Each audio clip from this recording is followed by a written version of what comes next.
Hello, everyone, and welcome to another episode of the Roundtable. I am joined by amazing creators. A lot of them that you know, and if you don't know, you're going to get to know them during this live stream. We have a lot to talk about, and we're really exploring a topic that is beneficial to all creators: the truth about these Webtoon platforms. They are popping up all over the place, and so we just want to be honest with you and tell you guys, what you can expect when posting on these platforms. Please remember that during this live stream, of course, everyone will be giving their own personal experience. They'll be giving thoughts based off of their own research, but take everything with a grain of salt. These are opinions, and even though they might be based on factual articles or things that the company has said, just putting that disclaimer out there. So to begin our stream, we're going to have each creator introduce themselves, and let's start with you, Delfi. Hi, I'm Delphi. I'm creator of Pirates of the Hard Knocks. It's a story about pirates in a fantasy setting. Uh, I am also an art assistant for Made of Stardust, a webtoon original from the Latin American side, but it's also translated in English. And yeah, I'm. It's my second time participating on the Pantheon Talks. My first time was when I launched my webtoon, and Apollo's been my friend since the beginning and very supportive. And I love this community here. And you can read my webcomic on Webtoon, Inkverse, Tapas, and Global Comics. Namicomi to come soon because I we're gonna get into it, but I like the platform so far. I didn't know about it before, so yeah. Awesome. Yes, we always want you to come back, Delphi. I love your perspectives on things, especially because sometimes they're contradictory to my own. So I look forward to hearing all of your unique perspectives during the interview. Let's have our next guest, the wonderful, the amazing Indie Bern, which I like to refer to her as Bern. So that's what I'll be calling her throughout the rest of the stream.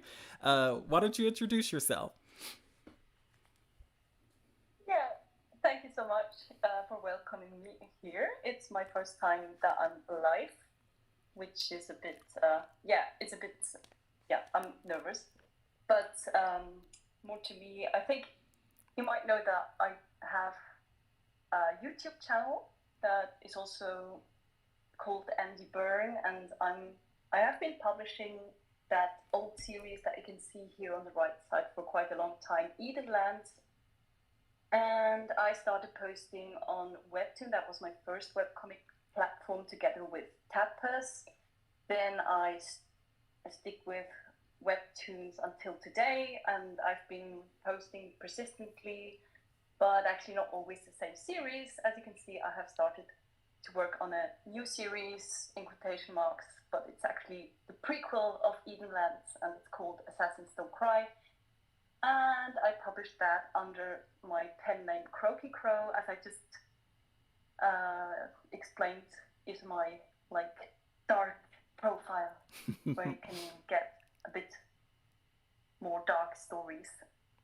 Yeah, and I'm not as well. I don't know as many platforms by using them, but I have been snooping around a bit, and I have some opinions, but not from experience. I'm not posting on anywhere else apart from Webtoons and Global Comics. Thank you so much, Bern. And, Oh reader. yeah, and I forgot to Oh, say. Oh, sorry, I just want to thank Apollo for making all these live streams and interviews and really great content. And I'm really glad you're doing this because I would never have the energy and also not the knowledge to create anything like that. So thank you so much. oh, you're so sweet. I was going to say, we're just so happy to have you on stream. I've been following you for such a long time, so it's like an honor to have someone with your wisdom on the stream, your experience. So don't sell yourself short, even from just Thank you. a reader perspective or a snooper perspective. I'm sure you'll have some wonderful insights.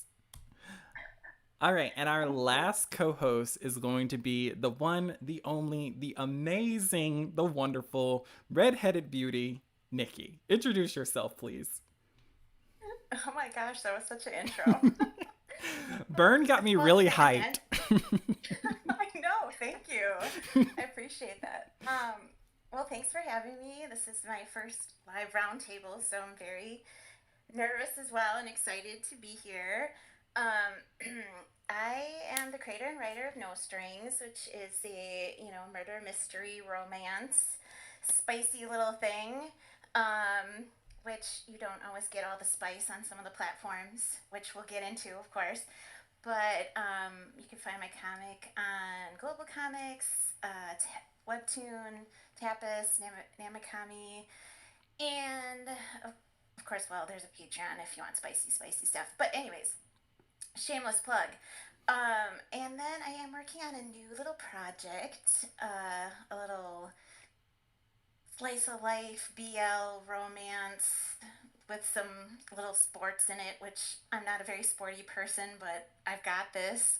So, but I'm very excited to talk about all the different platforms and give you my feedback. I've been on a few others that I've kind of like fell off of. So lots of things to talk about. So thank you for having me. Oh, thank you so much for joining, Nickie. I'm extra hyped now to like start the discussion, and I just want to preface all of this by saying like we thank you so much for being here, chat, being here live. If you have questions or you have statements that you want to say, we're going to try and pay attention to comments, but we may not get to everyone, but we will highlight ones that are important. And then stick around towards the end. There will be a Q&A where you can ask us questions directly, whatever you want, to a reasonable extent. So just keep that in mind. We may not answer it if it's weird. But so let's start the discussion by jumping into our first platform, Tapas. And so to begin talking about Tapas, I really want to start with their mission statement, more or less. And one second, I made an error. So it says, so Tapas themselves says, Tapas is a social publishing platform for webcomics and web novels, where anyone can read stories or create and share their own. Stories are organized into series, much like TV shows or podcasts, comprised of bite-sized episodes perfect to snack on. Many episodes are free, and premium episodes can be purchased and unlocked at your own pace. Discover series from indie and professional comic creators and authors. Bookmark your favorites and read new updates in your library every day. Share the latest episodes, connect with fans, and directly support your favorite creators with tips. So Tapas, as we can see, is one of the platforms that have been around for a while. They have a pretty broad mission statement, nothing too specific or unusual, but when we're thinking about the platform as a whole, since it's been around for so long, it really makes us wonder, like, what are the actual benefits of using Tapas, using this platform? So what do you guys say? What do y'all think? Yeah, I'll jump in here and say like some of the benefits for me for using Tapas, and I've been on, I would say, Webtoon and Tapas the longest, and I think it's easier. Like, I got ad revenue more quickly on there, which I'm not saying I'm making a lot of money on that because the ad revenue isn't very big at all. So don't, like, I'm not rolling in it or anything, but it's easier to get into the ad revenue program. And then I would also say, like, their support program with their ink is really great, and I've actually had a lot more success with that, with their Inksgiving that they have every year, and I get a lot of support from my readers and fellow creators, giving me ink, which is awesome because it's always nice to feel supported. I would also say, like, I feel like it's really easy to upload. You can kind of just drop everything over, as opposed to some of the platforms you have to do it one at a time, like one page at a time. And I also feel like I get a lot of, or I'm like easier to find. You get lost in the shuffle on some like Webtoon. Now, we're not talking about Webtoon yet, but There's just it's just a lot of saturation, so I feel like I get lost a lot over there. And I feel like Tapas, I'm just for whatever reason, it might have to do with the tagging that you can do in the chapters, but I feel like I'm a little easier to find.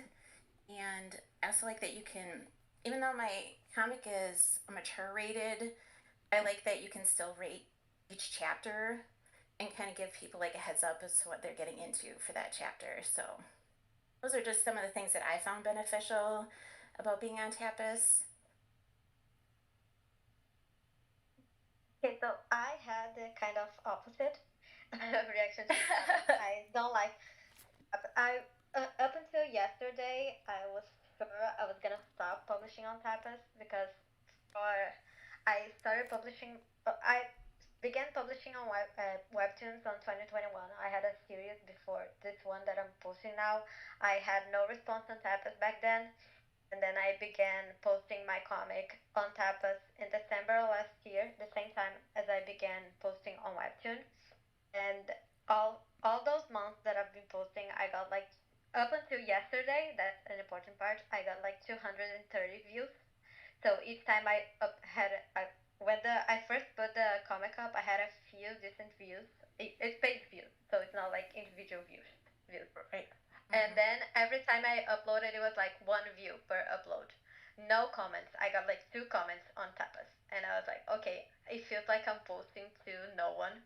But then when Apollo invited us to participate on this roundtable, I began exploring all the platforms a little more. I wanted to gather things to talk about, and last night I joined the Tapas server, Tapas community, and they have a little engaged community there. So if I got some readers there, I got like 11 views, which was a lot compared to one view that I got each time I uploaded a new chapter. And I asked them like, what's the benefit of Tapas? They told the same thing Nickie said about the ink, the Thanksgiving thing. I know Tapas is a lot easier to monetize than Webtoon, for example. But the issue I have with the platform is that they don't show indie comics enough, and that's something someone told me on the server that they used to promote indie comics on the main page, and at some time between the pandemic and now they stopped doing that. So my main issue with the platform is that as a reader, when you go install the Korean manhwas, and if you're there to read them, it's great. Like you have all those great stories with beautiful art. I'm not saying they're not good, but for the creator perspective, I feel like I'm posting somewhere with not many views. But now that I found the engaged community on Discord, I may give it another shot. Mm-hmm. That's really interesting because I've always found like it's just the more I look into these platforms that have like where creators can upload on their own, like not going through the company, they always have like such a giant separation between like, their creators, the ones that they're like advertising, and then the I keep wanting to say canvas, but I don't want to say canvas. But like that, Community. yeah, that side of things. And so I do think that going forward, it's definitely one of those opportunities that you have to look for the community within the platform in of itself, because a lot of these bigger ones aren't necessarily promoting the indie side of things.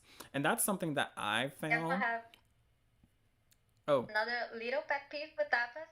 mm-hmm, mm-hmm. Because I upload my comic every 2 weeks, and every time I go up on Tapas, they log me off the platform, so I have to log in, and I don't have to go through that with any other platform, and it gets me really mad. So yeah, that's It is those little functions that really kind of make you like scratch your head sometimes, like, I'm tired of this. But what I was going to say was essentially like I think the one of the biggest benefits of like the Tapas community side, from what I've researched, is like there's a lot of support there, and I think that's really important for anybody starting out, because that can be like an extra motivation, or it can be like um, some sort of like self motivation too, to see like other creators in the same position as you. So that is one benefit that I really liked about Tapas. Did you have any thoughts on this, Bern? Yeah, actually, just 2 cents. So when I started posting on webcomic apps, I started with Tapas and Webtoons, as I said before. And I think I wasn't consistent enough with Tapas because the first thing that really put me off was the fact that I felt like I had to go to the forum and kind of beg people to come read my comic, which was a bit, well, for someone who's a bit shy, that's kind of hard. And also, it felt a bit like we were all comic artists, and yeah, it was just like, can you read my comic and then I will read your comic? And well, I'm all for returning a favor, of course, but I think it just doesn't work for comic creators so well, because mostly you are really busy with your own comic, and then you probably don't have so much capacity to read other comics as well, and sometimes it's just not so much your cup of tea. And as Delphi said, I was at the same time more successful on Webtoons, and naive as I was back then, I didn't realize that I must have been on a tier or something and got a lot of readers, and I was like, wow, it's always going to be like that. I will gain readers like by the week. So I just quit posting on Tapas because it was not as rewarding as posting on Webtoon. But then after that tier ended, or whatever it was, I never found out. The growth also stopped on Webtoon, so I think I was not consistent enough. Yes, yes. It is interesting to really dive deep into these different bigger Webtoon community platforms, because like they do have like massive successful hits from people who started out just like us to an extent. So like the beginning of the end creator and the solo leveling creator or whatever, like they've found like their place on Tapas. So like I do think like that is also a little bit of a benefit. Like you can see like there is some sort of model there for success, for creators to find success. And it kind of transitions into our next question, which I feel like we pretty much covered more or less. What reasons are people using this platform? And so if anybody had any additional thoughts to add, you can. But I think we covered it pretty well. Yeah, but I have more to add to that. Oh. I think one of the reasons. My bad. Yeah. Whoops. Like when you get into webcomics, you're gonna hear the names Webtoon and Tapas together often. So as soon as you get in, you'll start thinking these are the two big platforms, and they are. They are the only platforms that allow people to publish their own stories, that are constantly showing up on ads on social media. So it's not just the creators community there. There are a lot of just readers, people that are reading comics.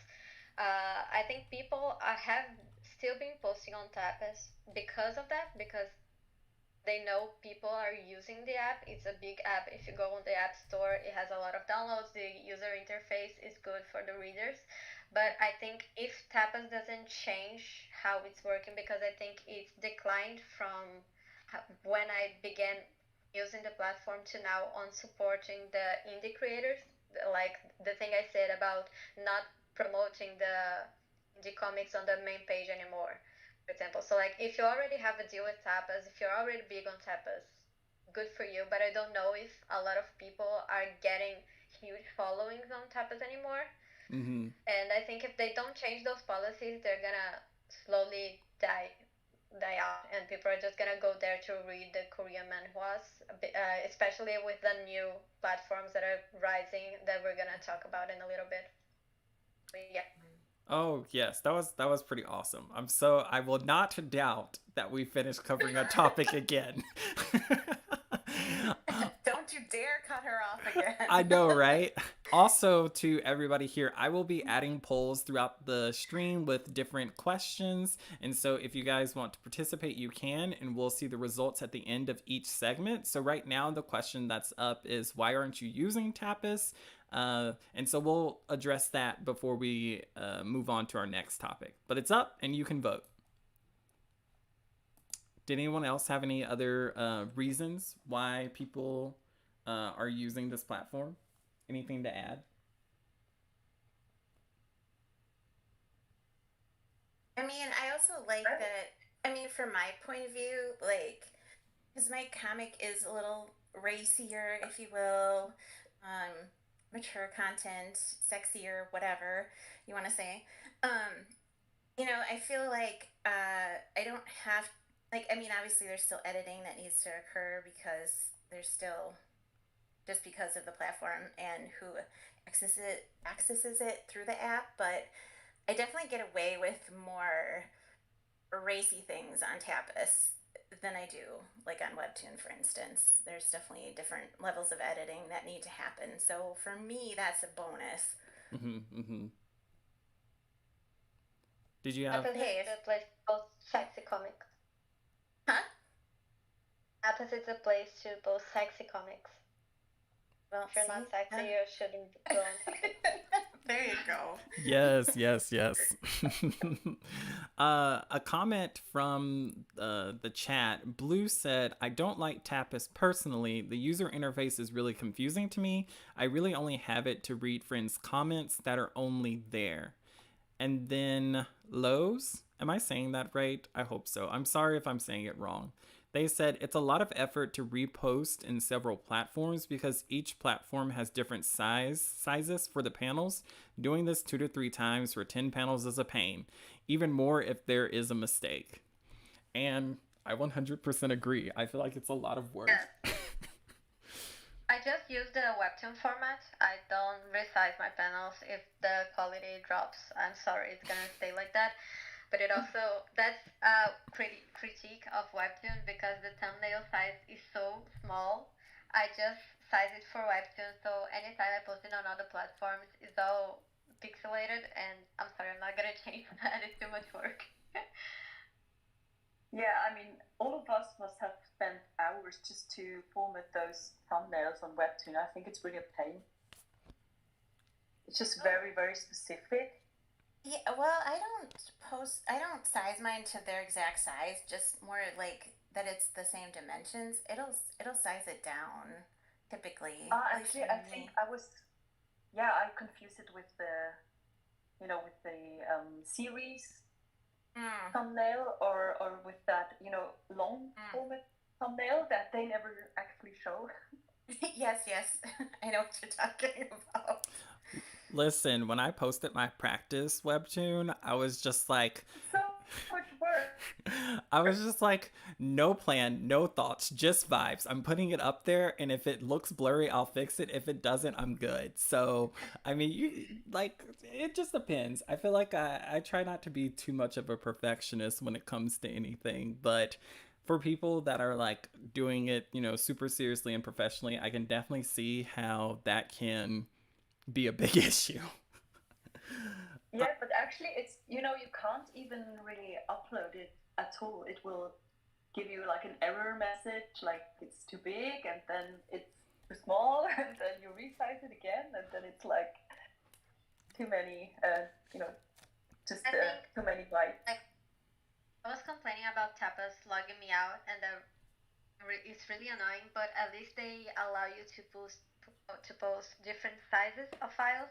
As of Webtoon, they only allow that specific size, so it's a little bit easier to post on Tapas knowing you can put a smaller file and it's gonna go well. Even if it's a little pixelated, at least it won't go with a big warning saying, oh, it's not the right size, because on Webtoon you have to post the small 160 panel, 160 thumbnail, and if it's a little bigger or a little smaller, it just won't work at all. Yeah.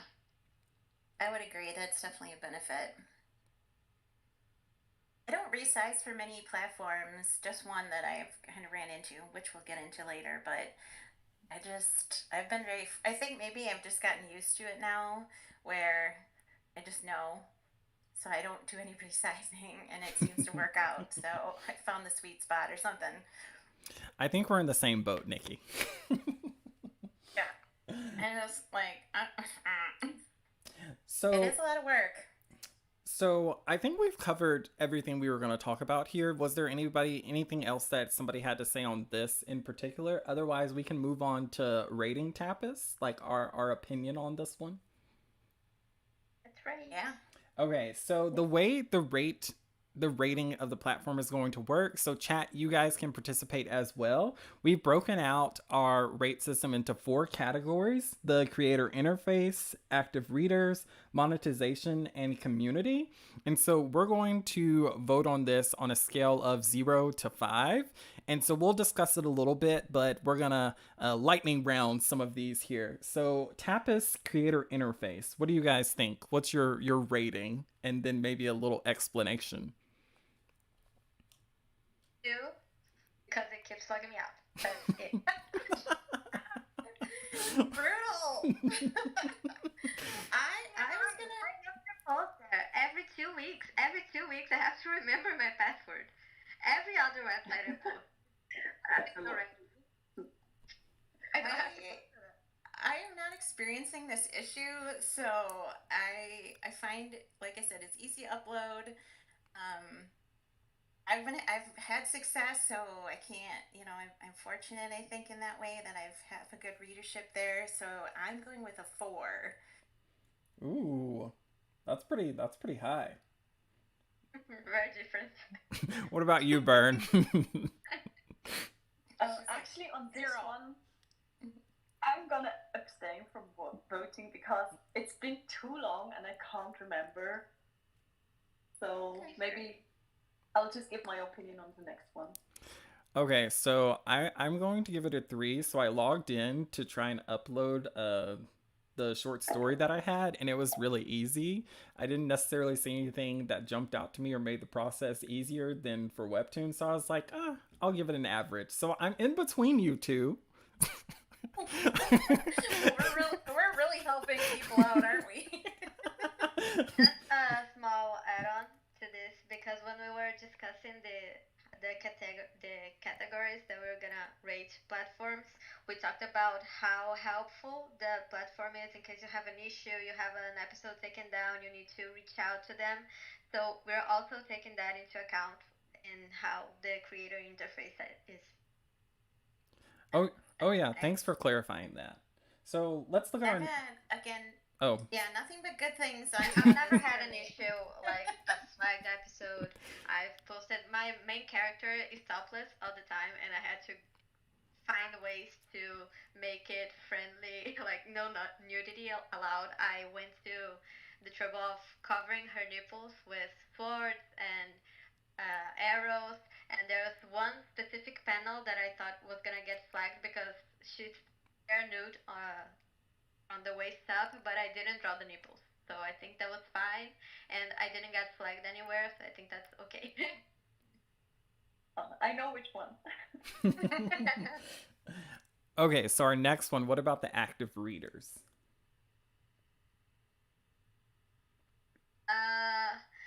I'm gonna say 1, because it has readers, just they are not finding our comics.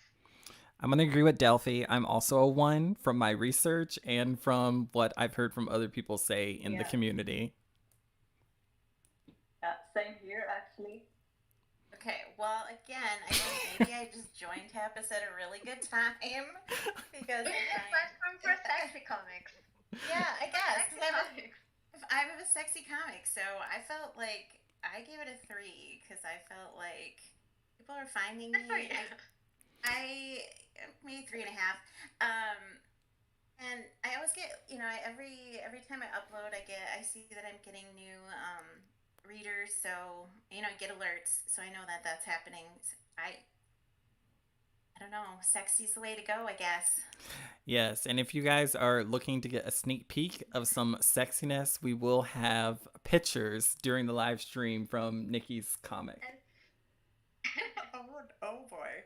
All right, let's talk about monetization for Tapas. What are our scores?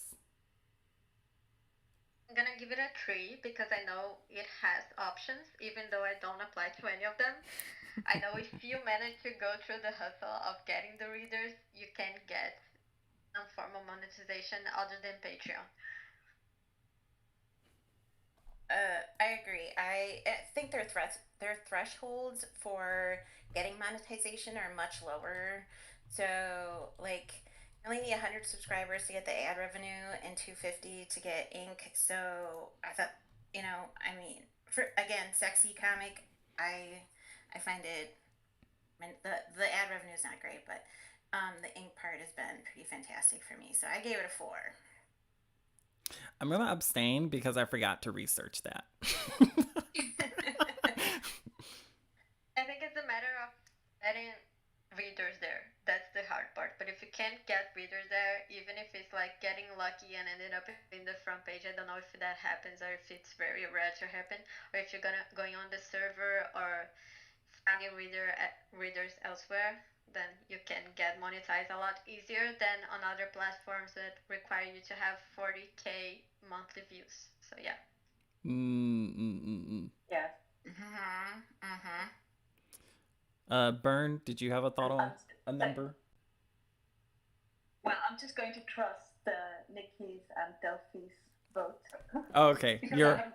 You're abstaining with me. We're in the boat together. Yes. So Jay said in the chat, for Tapas, I think it's hard to navigate around the site, especially how it looks on desktop view. It's confusing. So I haven't looked at it on desktop, but we'll definitely check it out. And so our last feature that we're highlighting is the community. So what do we think about this one?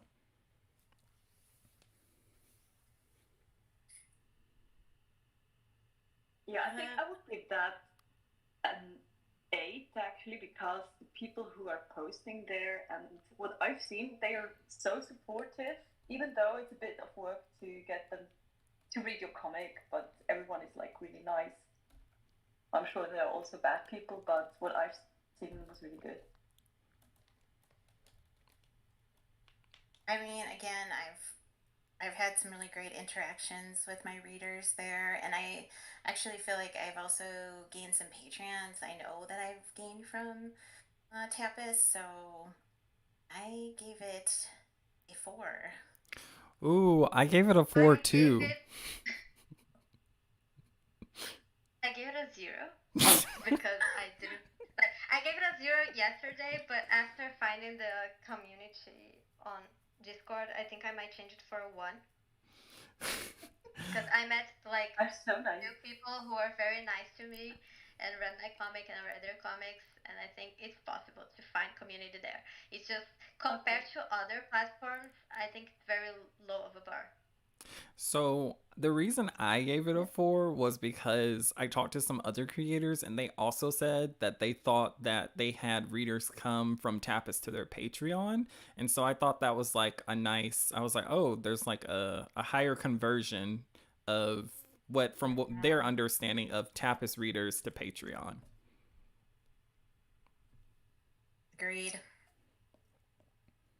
All right, so that will conclude our ratings. Clearly, they're all over the place. Maybe we'll be more uniformed on the next one. And so, I think the chat is quite. They agree with each other that from a reader point of view, it seems to be really bad. I haven't checked that, but it seems like it's very tedious to find your way around. So maybe that's why there are not so many readers. Yeah, I know. I don't like to read comics through Tapas. So. Yeah, I was gonna say for my side of things, like even reading their original stuff, I don't like reading it just because like it's so spammy with wanting me to spend money, and I'm like, I don't even know if I like this yet. So that's always. That, but like also I get so many notifications of new series, new uploads of series I'm not sub to. Like if I go on my inbox, I have like 100 notifications. None of them are related to my comic at all. Just ad for the Tapas platform. Yeah. For their series, and like I didn't know that. Yeah, I It's agree, worth trying. Delphi. It is. There's like some oddities there on the reader side. It's. We'll see what happens in the future. I guess we'll leave it at Mm-hmm. that. And the Uh-huh. conclusion I hope of to improve. Yeah, hopefully so. And the conclusion of our poll, so the question was, why aren't you using Tapas? 52% said no readers are there. 42% said I tried it. Not, I think that was supposed to be not for me. My bad, guys. And then 5% said I thought Tapas shut down.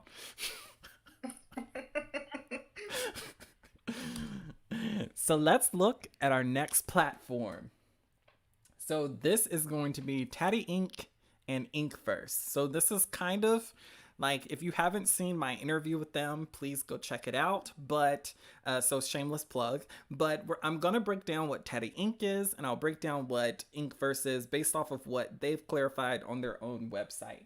So Taddyink allows you to publish your comic to multiple apps. That means you only have to upload your comic once, and it will be published on, oh, I forget how to say this one, Tachiyomi and Inkverse.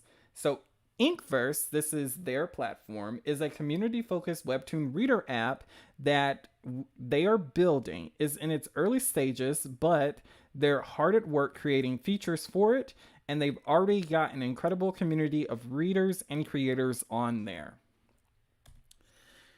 So, with it being a new platform, a lot of questions obviously jump into people's minds. And so, let's begin by talking about what are the hopes for this new platform entering into the Webtoon arena.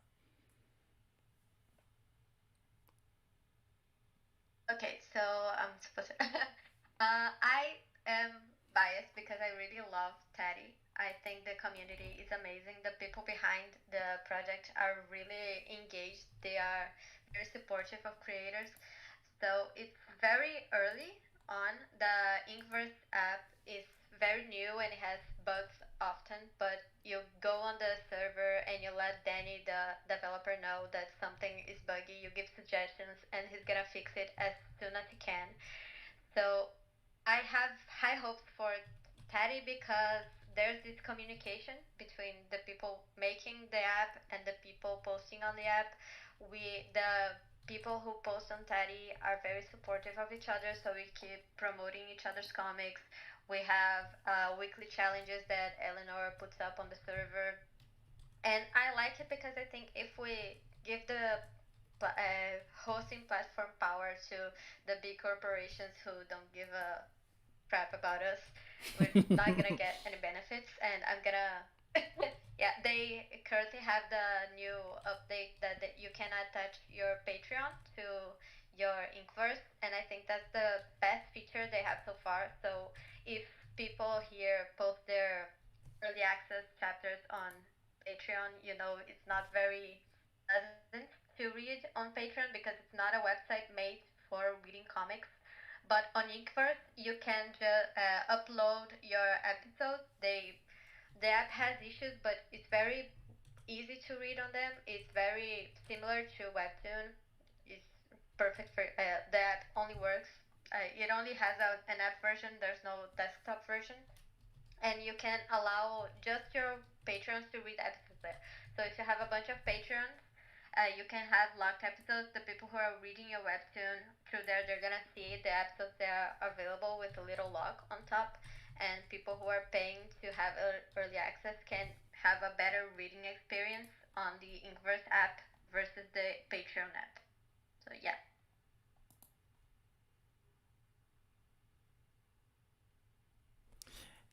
I will say that I love Anyone what. else?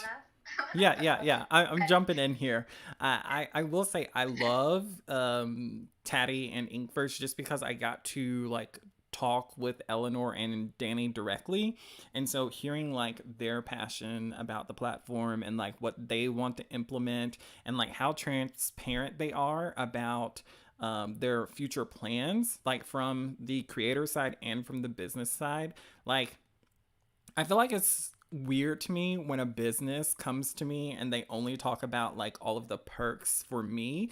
I want to hear also how this is going to help you, because then I feel like it makes the playing field like much more transparent with your goals, so I can find out if mine align with you. And I love that Eleanor and Danny have been like really awesome about like what they're trying to build and what they're trying to develop and how they're trying to monetize the platform as a whole.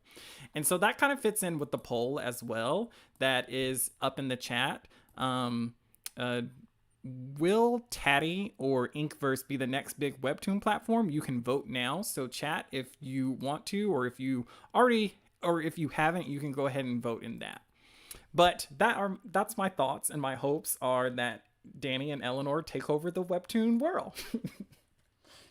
Yeah, actually, same One here. more little. Yeah, talk first, please, Bern. Shall I? Okay, I'll keep it short. I was just gonna say, I think that interview was really good, and what Delphi said is very much what you can tell in this interview, that they really mean very well for the creators and that their vision is quite clear. Although I can't really remember the business side of the whole thing, how they are going to make money from that. I mean, they're not going to do it only from the goodness of their hearts, but I think a big part of it is exactly that. So, Delphi, you can go. So what I was gonna say is because it's very hard to trust a small company. Like I was very skeptical at first. It's easy to be skeptical because when I first started posting one, we're gonna bring it up on honorable mentions, but I'm just gonna say right now because I think it's very similar to Lemon. I don't know if any people are posting on Lemon, but when I first started publishing in 2021, there was this new platform on beta called Lemon to post webtoons, similar to Teddy. A bit different because Teddy has this idea of being a one place where you can publish your webtoon and it goes to other platforms. Inkverse is just their, is more like an add-on to their main focus. But Lemon is still on beta from 2021 and up until now. And the difference I see on Taddy is that they are always improving the platform. There's always something new, so that gives me a little bit of hope. And they need creators on the platform to help make it get somewhere. So the fact that the people behind it are working so hard to make it work, it's not just a casual thing, makes me want to support them because of it.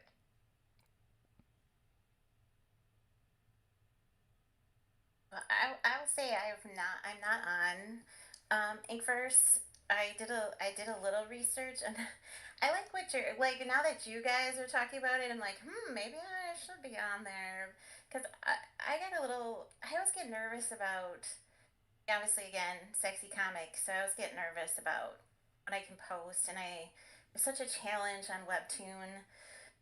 So I get I read About the sexy part, I'm sorry to interrupt. It's just that I know they have been vocal about wanting to open the space for mature comics. They don't have that yet, but there isn't a plan to be implemented in the future, a space to post comics for a mature audience. and that's when I will definitely be more interested because I do so much editing and it's just painful for me right now. I can't, I don't have the energy to keep doing that. So yeah, but it sounds like an amazing platform. And actually, I'm in an Instagram group, and one of the girls in the group is, I know she's helped with some of the development on the app, and she's like asked us questions like, "What do you think of this?" or "What do you think of that?" You know, so you seem very engaged into feedback from creators. Yeah, I want to highlight a comment from the chat. So Witches Brew said, I love Taddyink. I'm just worried that they aren't advertising enough to readers. I think the creators know them pretty well, but I don't know about non-creator webcomic readers. And so I thought that was interesting because I do think that they are heavily pursuing creators at the moment, but I think they're trying to add, content to the platform so that they can, when they do push hard towards readers, that they'll have, stuff for the readers to consume. So it's still a lot in the developmental stages, and so we'll just have to wait and see how it develops from here. And so with that, I think we'll end the poll. So will Taddy / Inkverse be the next big Webtoon platform? 39% said yes, I love what they are doing. 30% said maybe, only time will tell. 17% said no, I don't think they'll grow. And then 13% said never heard of them. So it's a lot of conflicting views. I like the fact that we're seeing like a different level of thinking from a lot of people. So Taddy's still up in the air. There's no definite on it. I like that. So how can creators take advantage of the new platform? So maybe for somebody who's still a little skeptical, maybe anybody who's had any personal experience with this, or anyone who wants to share what they learned through their research? So I'm going to try to answer that by assuming that they're really trying to meet creators' needs in terms of, someone said in the chat that it takes ages to upload on different platforms. And for me, that's exactly one of the reasons why I don't really move to other platforms than Webtoon. And taking away that work is really, I think, a very good business idea. And it will definitely help with reducing work time if they can maybe even expand it on more platforms. And I also think, from what Delfi said, we should really also help each other a bit and appreciate their effort they are making towards the creators, and also in return maybe give them a chance to grow, and just give them a chance, basically. Adding to that, I think the difference, because like there's Teddy and there's Inkverse. Inkverse is the Teddy's platform for posting webtoons, but the plan of the Teddy company is to be a hub for people to only have to upload their webtoon once to multiple places, like Crooked said. And I think it's important for us to support Teddy because they've been saying, Danny said once that like they're not trying to be a competition to other webcomic platforms. They want to be a place. They want to make it easy for us creators, so we don't have to keep uploading on multiple platforms all at once. We have one place where we can post our comic to multiple platforms. So I think it's important for us to be vocal about wanting this to happen, because they have been reaching out to other comic platforms, and if they see Teddy as a competition, they're not gonna want to work with them. And if they want to work with them, we can think of a future where we don't have to post in very different all the different platforms. Instead, we can just go to one place. People can read their comic anywhere they want. If they want to read it on Namicomi, on Global Comics, on Tapas and Webtoon, it's a little bit harder because they are very big. But at least for smaller platforms, I think this would be ideal.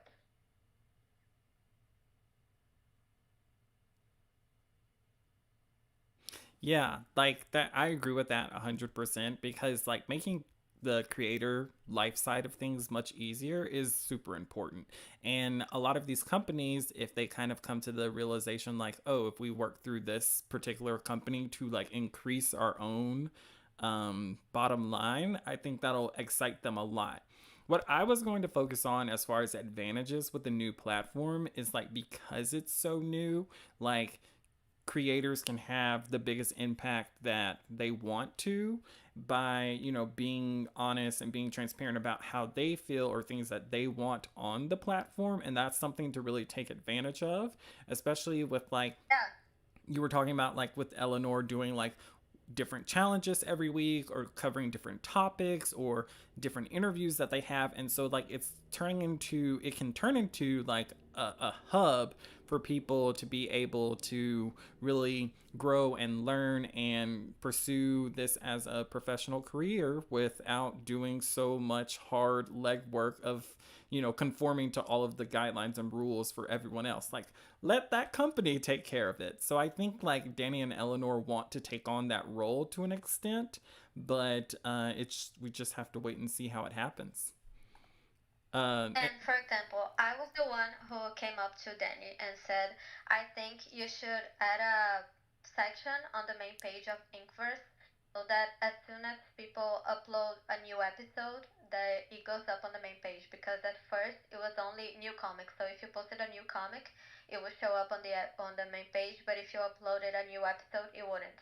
And as soon as I said it, he implemented it. So I think that a fun thing of being a part of a new platform is that your opinion is actually heard and people taking feedback into consideration, while in other platforms that's not usually the case.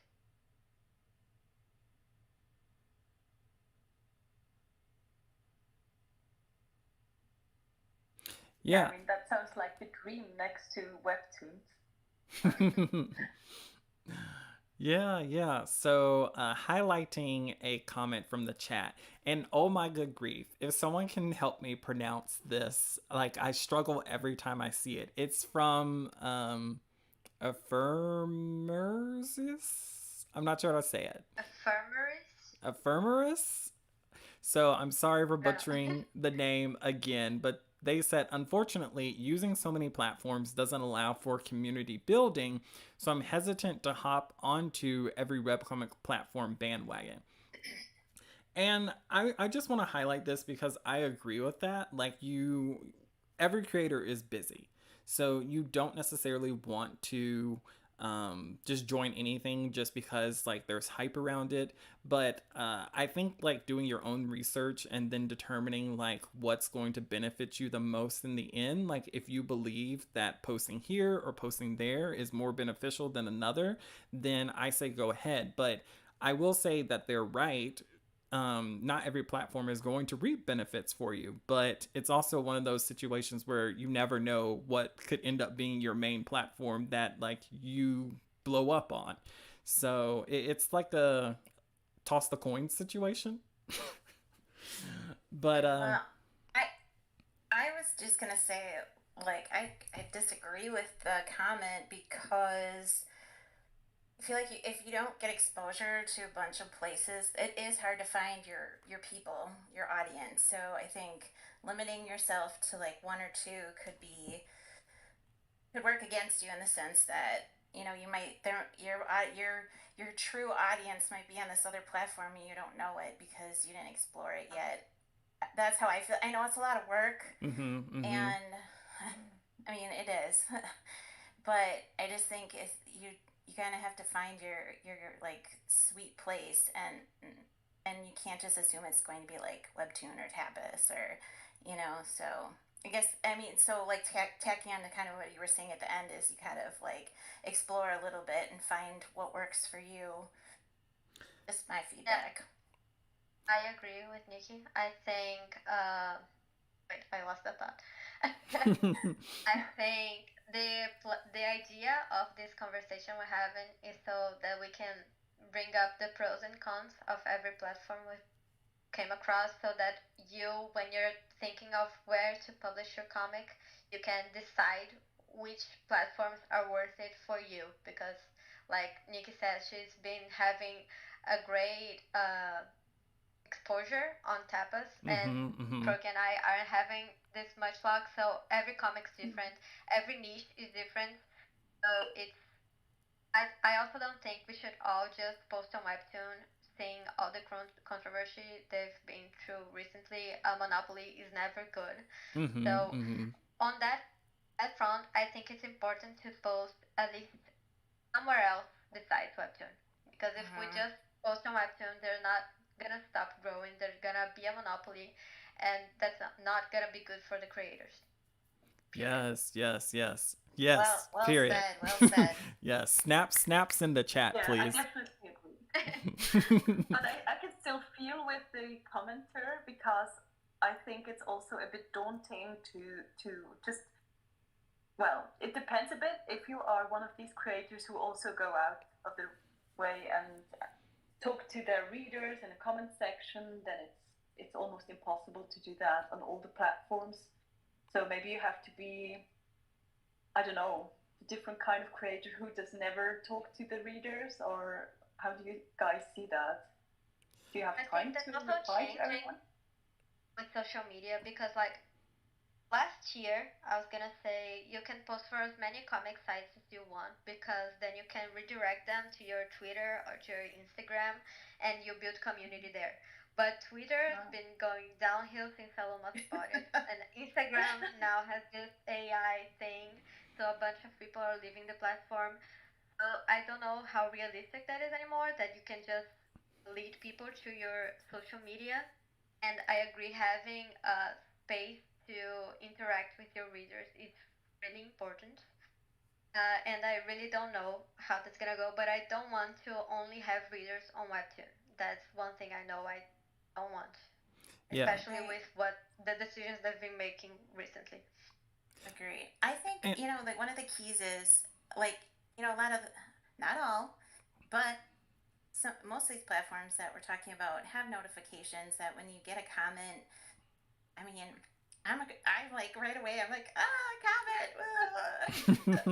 Like I feel compelled to comment on my comment. So I get excited about that. So I think as long as you're can be alerted and be conscious of the comments, I think there's enough. I mean, like you said, you don't want to get bogged down with all these other alerts, but I feel like I know when they're the comment alerts, so I get excited and I make it a point to engage. So yeah, and like I that. like to at least like. No, go ahead, Delphi. I'm just gonna say that I like to at least leave a like on my comments. I love reading comments. I refresh that webtoon page so many times just in case there's a new comment. Well, see, I heard there's a add-on that you can add because Webtoon doesn't notify you if you get new comments. But there's an extension for web browsers that can notify you. I haven't downloaded it yet, but I heard it exists. And see what I wanted to. It's not implemented by them. Yeah. What I wanted to highlight was that I think it's like that's why we kind of see like so much potential for those of us that do, like with Taddy, in the sense of like they're taking on some of the work for creators. So it's like if I upload to Taddy and then let's say they're partnered with 10 other Webtoon platforms, then like instantly my comic is uploaded to 10 different places, opposed to me like individually uploading them one by one. And so like I think that's why like me and Delphi and other people see like a lot of advantages to it, just because like the workload can be like really heavy regardless of what you're doing. Like whether you're uploading like a short strip that's only 4 panels, like that's still work and time. Because like right now, if you think about like people who are uploading like on Instagram, uploading on Twitter, then you're uploading anywhere else that you post, that all takes time to just do those. So I can only imagine having to upload an episode, then checking the episode to make sure it's right, and doing all of that. It's time consuming where you could be doing something else. And so I just wanted to highlight that before we moved on to our next topic. So was there any other last minute comments or thoughts on Taddy? No, I think we're good to rate platform. All right. So we're moving into our next platform. The we have to rate Taddy. Oh, my bad. My bad. Like my brain was somewhere else. It was like, oh, next next topic. Okay, so let's do the rating for Taddy. So let's start with the creator interface. What do you guys think? I'm gonna give it a 3 because of what I said of how responsive they are. But also when you upload an episode for Inkverse, it takes like about an hour to go live, so it's not perfect. But the fact that they are available to make any changes if you need them. If you notice any bugs, I think that's a pro. So yeah, give it a 3.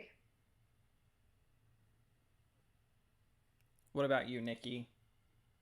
Well, since again I have no experience to base this on, I will refrain. You're abstaining. But I'm abstaining, but I am definitely excited to see what happens with the platform, especially when they get the mature content in order. I for definitely foresee myself getting myself out there. And you, Bern? I just realized I don't know which range is our, how many numbers do we have? we're doing 0 to 5. That's why all of you are rating so low. So like I think I would give it also a 3 or 4. But basically, for me, it's not their fault because I started uploading my comic with Taddy, but then I stopped because I wasn't sure whether whenever I post a new episode on Webtoon, if it's going to automatically sync it or if I have to do it again. So I thought I might as well wait until I have more episodes. But I was just not. I just didn't know if how it works. And basically, I just stopped the process there and scatterbrained as I am. I just forgot about it. But I got emailed by them, hey, don't you want to finish your upload? So I'm definitely gonna do it, and I think it was fairly easy to do it. So it's more or less my fault. So yeah, I should actually give them a 4 or 5. Yeah, I'm with you, Bern. I'm giving them a 4 because everybody I've talked to has like loved it, loved their experience and whatnot. So like the realist in me is saying 3 because they're still making improvements, but the little fanboy in me is saying 4. So I'm gonna go with 4. So let's move on to the next topic: active readers. And chat, if you have opinions on this, you guys can jump in as well. So for active readers, from what I've looked at, I haven't seen a large amount of readers there. I've seen a somewhat there's people there, but so I'm giving it a 2. I'm giving it a 1. I saw a comment on chat that they're not looking for readers a lot, and I think the readers on Taddy on Inkverse are the creators that are posting on Inkverse. So for now, I'm giving it a 1, but I think it can improve in the future. Like as it gets more comics, more people are gonna be drawn into it, and if the matter of the Patreon thing they have gets more spread around, I think people who are Patreons to those comics are gonna wanna try it out, and it may bring in more readers.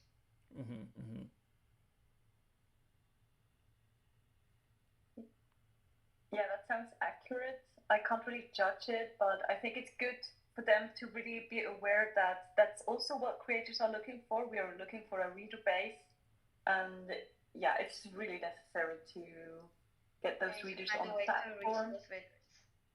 Yes, exactly. Although I do understand what you said, Apollo, how they are going to move on with that. It does make sense. But yeah, we can't wait for those readers. They should be doing both, right, Bern? Yeah, exactly. So that's not really possible. Also, I feel so dumb. I have that little note down here at the end of the slide where it's like rate the platform, and I still moved on. So no, it's small. Okay. Yeah, we didn't. I knew you were gonna forget it. That's why I put it up. So what about monetization? What are y'all's thoughts? For me, it's a 4. I have no idea. I think the Patreon incorporation is genius, and I think when people start using the platforms, when the readers start using the platform, it's gonna be amazing because so far Patreon is the best way. Like there's also Coffee. Patreon and Coffee are the best way for indie comic creators to make money. That's just how it is. And then Taddyink, Inkverse is just bringing that into their platform. I think there's not the issue of super likes, for example, where it's taking the attention off of Patreon to give Webtoon more money, you know? Mm-hmm. So Mm-hmm. I'm giving it a 4. Yeah, I definitely like that because so I'm giving them a 4 2. But I like that they have the Patreon integration because it kind of makes it where you can like set up your own fast pass essentially. Like you can be like subscribe to my Patreon to read the next episode sort of thing. Whereas like you know, like I don't know, it's just like the setup for it I feel like really works for the creator side for monetization. And I've been using it for the last few updates of my comic, and I really like it. I think it needs improvements, but it's good enough that it's usable, you know? Yeah. The function is there. It just needs polishing. Yeah, exactly. Yes, yes. Nikki, did you have a thought? Or are you abstaining? I abstain, but you know, Patreon integration is definitely something that I get excited about. So, all you know, again, very all sounds very promising. Oh, great. All right, so Yeah, community. almost too good to be true. Yes, Right? yes, yes. Well, I feel like that's how a lot of startups start. Like they sound really good, like in the startup phase. It's the after startup phase that everybody's like, wait, what happened? So Yeah, I work for a startup. It's exactly like that. yeah. This is so yeah, we create this super innovative thing, and it's going to be great. But then Yeah. behind the scenes, That's keeping the dreamers. Yeah. Then you get an investor that's optimistic. like, where's my money? Like every week. And you're like, okay. that's right. Okay, what about community? So interaction between creators and readers. For me, it's a 5, not because of the readers, but because of the creators on the platform. Like I said in the beginning of the stream, I'm in a bunch of comic servers, and my favorite by far is Taddyink server. We keep reposting each other's comics, we read each other's comics, we share tips and opinions on writing and art, and I think that's part of the community aspect. Yeah, I was going to say that the um community there, I really like how active Eleanor is with the community, and that in and of itself makes it a 5 for me, just because you have like someone, I'm air quoting, at the top, like being so interactive with like the creators and the readers, and like Eleanor's talked about how like she's hustling to like find stuff, and so I love hearing that sort of drive, because like other platforms, which I mean, Webtoons, I guess they're like, we don't have to do that, but also it disconnects them from the Mhm. creators, and so I like how like hands-on they are with really trying to help the community that they're trying to develop. Exactly, and it's like Teddy doesn't have a huge reach with people outside of the Webtoon community, but Eleanor's gonna DM you and be like, okay, can you send me some images of your comic so I can promote it on social media? And no other platform's gonna do that, no? Mm-hmm. So Mm-hmm. even if they have a small following, they're still gonna go out of their way to help you reach more people. Exactly, which I love. I love it. I love it. Love it. Love it. So, Nikki, you're abstaining. We know. Um, Mm-hmm. Mm-hmm. but Bern, did you have input? Um, no, actually not. But it all just sounds so good still. Yes, yes. So basically, if you haven't joined the Taddy Discord server, please do. I'll put a link in the It's fun. description after the video goes up. Or unless somebody has access Oh to yeah, it, you can also put in the chat. Maybe Apollo, you could link the interview with Eleanor and what's his name, Daniel? Yes, yes. I sure will. Very good. Okay. All right, so that will wrap up the Taddy Inkverse section. And so now we're moving on to Namicomi. All right, so I went ahead. I went ahead previewing previewing things for to come. So let's go back. So Namicomi, let's focus on what their mission statement is.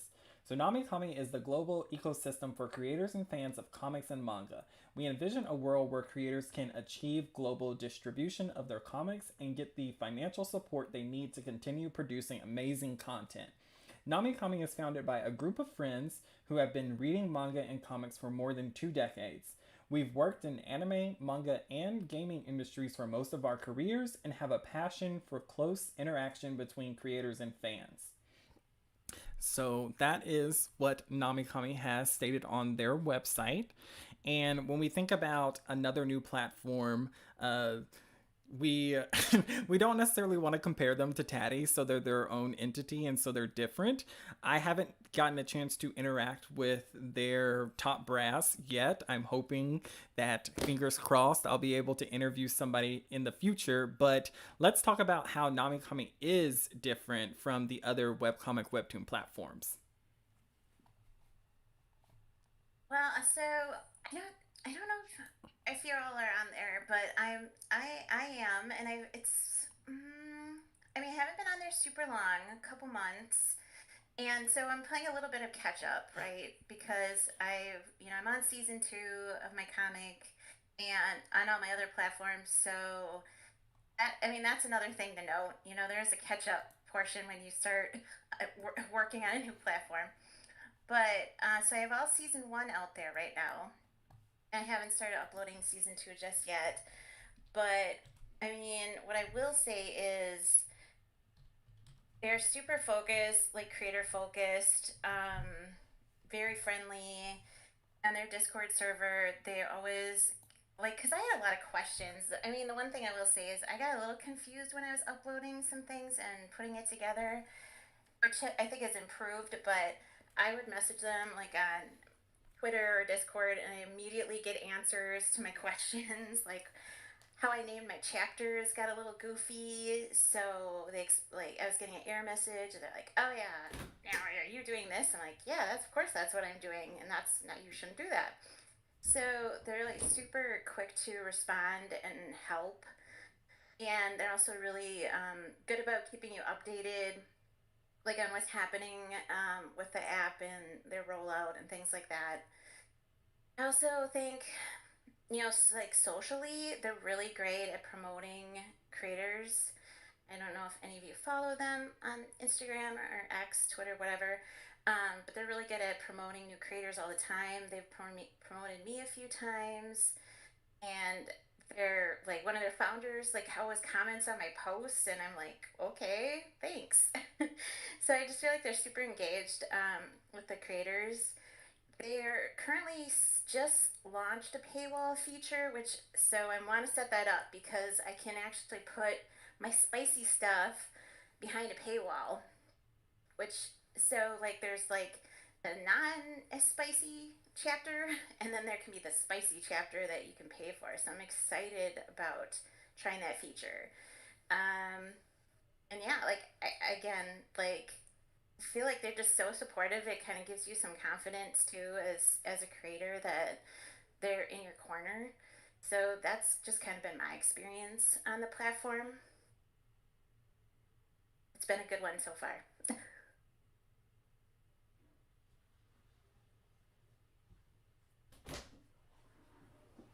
So I haven't posted.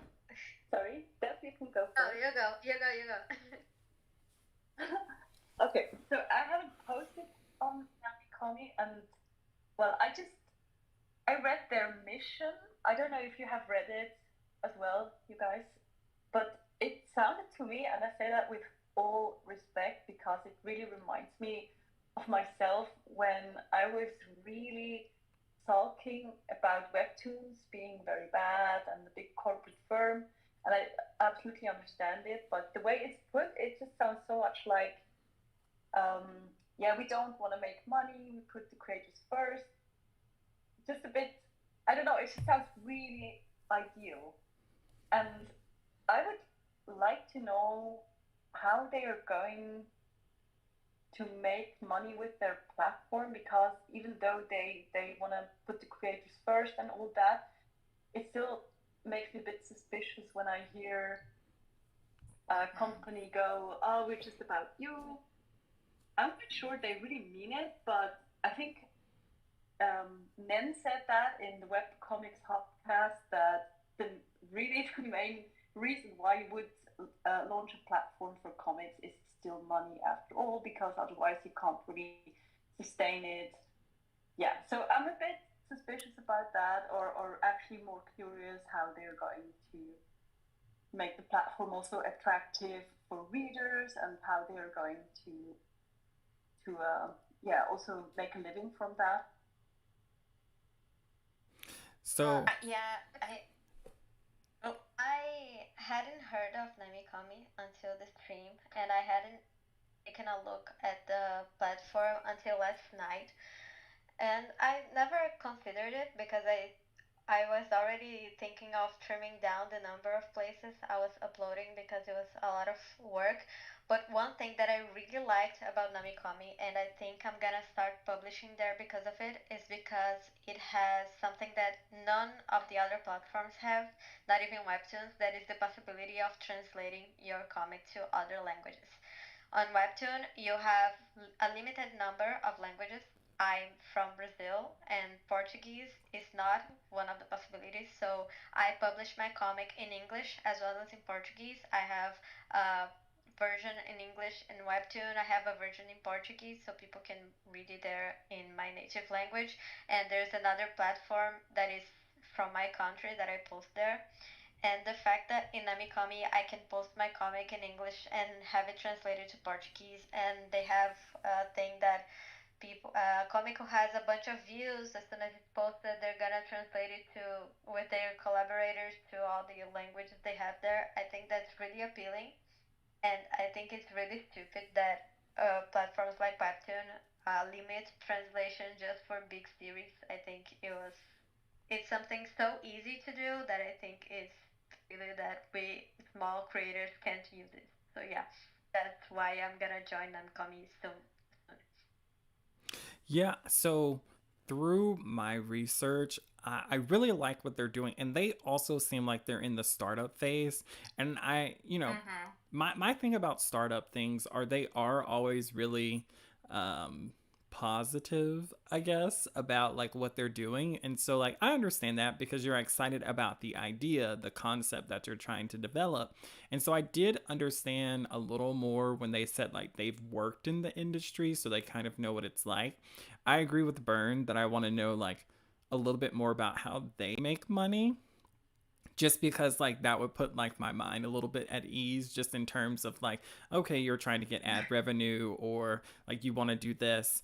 But I will say, like, looking throughout all of the different features on the platform, they have a lot of unique ways of like helping creators to um, be seen. And then they also have um, what is it? It's called, they have a monthly contest where they offer like different prizes every month, which I thought was super cool. And it kind of goes in line with what you were talking about, Delphi, about the translations and whatnot. And so I was like, oh, that's really awesome. And so I don't know, like, that's what's up for this month. So I don't know if that the contests offer different prizes every month, or if that's like the guaranteed prize every month. But having the opportunity to have situations like that, I think is really cool. Oh, I just saw it last night, so I thought the translation thing was the only prize they offered. But it was so fun to go in an international comic website platform and find comics in Portuguese because you don't get that. Like in Webtoon, we post a parenthesis and we post BR, PTBR, that is Brazilian Portuguese, and Mm-hmm. I find a bunch of comics in Portuguese there. But to have a place that is too easy to just change the language. It's very new and very. I don't think it should be this hard to make. So to have a platform that does it is like very very intriguing to me, and I think it's worth checking it out at least. Yes, yes. Also, I just want to highlight this. If you guys are wondering about Nickie's spiciness, the image on the screen is from Nickie's comic, and the full illustration is much more giving what it's giving, if you know what I'm saying. This is the YouTube friendly version. Yes, that is correct. That's the family friendly. That's the Webtoon version, which I'm lucky I get away with. Oh man, oh man. So, Just answering a question on chat. They have a Latam webtoon, but it's in Spanish. They don't have a Brazilian Portuguese. We're the only country in Latin America that don't speak Spanish. So yeah, oh wait, what language do y'all speak? Portuguese only? yeah, we speak Brazilian Portuguese. That's different from the Portuguese spoken in Portugal. It's our own thing. Oh, that's really cool. So transitioning back to Namicomi, so what has been your experience with the platform, and can creators build a following there? Like, what would you guys say? Well, again, like you said, it is definitely more in a beta phase because they don't have uh gosh, where am I going? They only have why can't I talk, people? They only have they don't have an iPhone app. Gosh, I can't talk.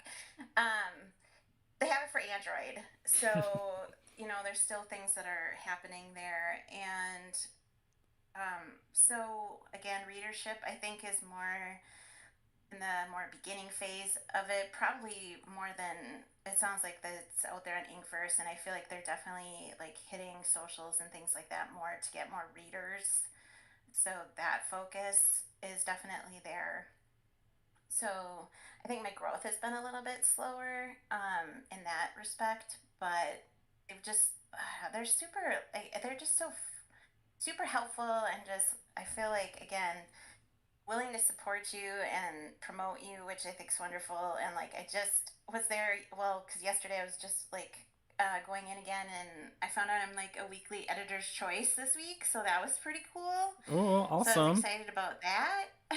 So um, and then yeah, the contest they have every month, they'll send you like I get a notification like, hey, you're entered in the treasure trove for this month, and I'm like, sweet, awesome.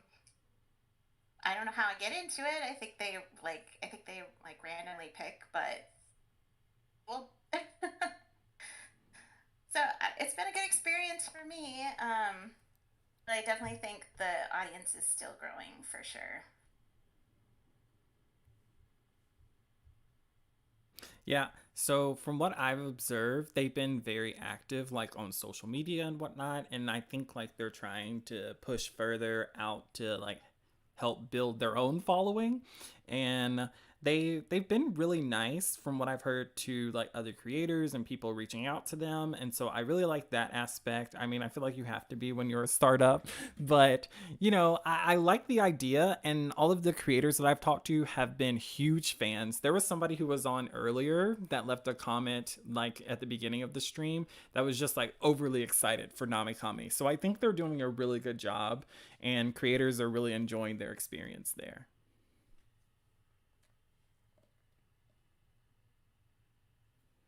Did I um agree. did you Bern or Delphi, did y'all have any additional thoughts to add? I think the only thing I want to add is that I really hope Namicomi works with Teddy because I know they've reached out. I don't know how they went about it, but I think it will be really great for us creators if these two platforms that are startups work together. I think it would be beneficial for everyone involved. I want to highlight this too really quick. I'm not sure how to pronounce the name Noctis. They said apps are available for iOS and Android. They're on closed beta though. So that I guess that would be something to keep in mind, that if you're not seeing it in the App Store, they're working on it. It's coming soon. Any thoughts, Bern? Yeah, actually, I'm a bit ambivalent still, but I think I really wish them that they will have success. And also, what Delphi said, it sounds like it would be a good opportunity for them to get more people on the platform to upload their content. Mm-hmm. At the moment, I think it's a bit well. Just as for Taddy, it's very creator oriented. Take for example the main page. the big banner at the top is just mainly if you click on it, you get to a page telling you to post comics. So that's still very different if you compare it to the big ones, to Webtoons and Tapas. So I guess they are still in the build-up phase, and it's really hard to judge where they will be heading towards. But I really hope for them that they will have success. They sound good.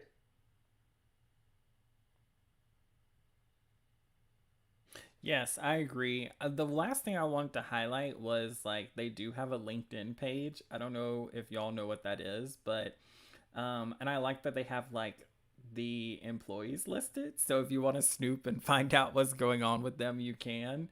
And you can see like who's like the changes that they're trying to implement and the changes that they're trying to make.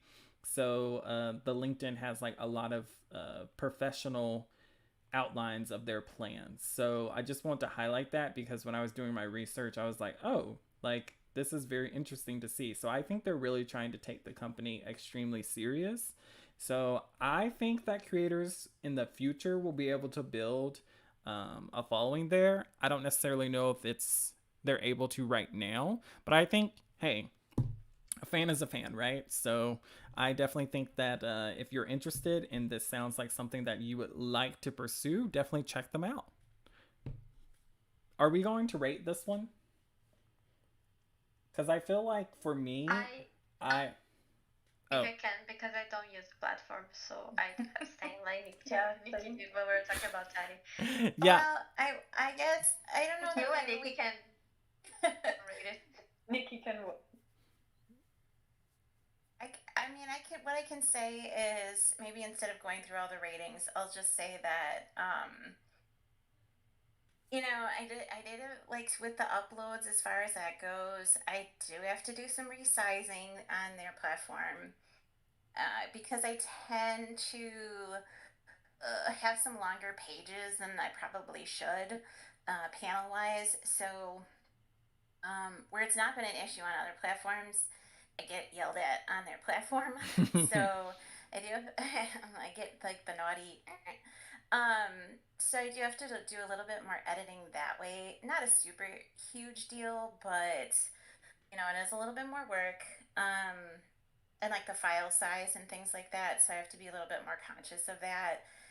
And they just, because I'm only looking at it on desktop, they just kind of implemented some more like analytics too. Those weren't really there before, so that I just started looking at that yesterday. So that's new.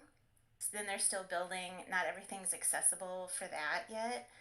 And I don't know if I mentioned this either, but you can build like subscriptions, like tiers of subscriptions for your platform as well. So kind of with that paywall thing, like I can build like a subscription for you to access like the spicy content and you become a subscriber to do that, or you can donate. So that part's really cool. And again, I don't know, readership's growing. I'll say that. I think once they can really get the app out there, that'll help a lot. Yeah, I didn't have anything to add on the rating either. I was going to say that I'm reserving my opinions until I do more research and see more and talk to more people. But I'm excited for what's to come with them in the future. All right, so... I was just going to say, someone, Kaylee Blue, just was agreeing with me about editing the file shorter, which, yeah. It's a little painful sometimes, but I think I'm also naughty that I have longer ones. So I don't know.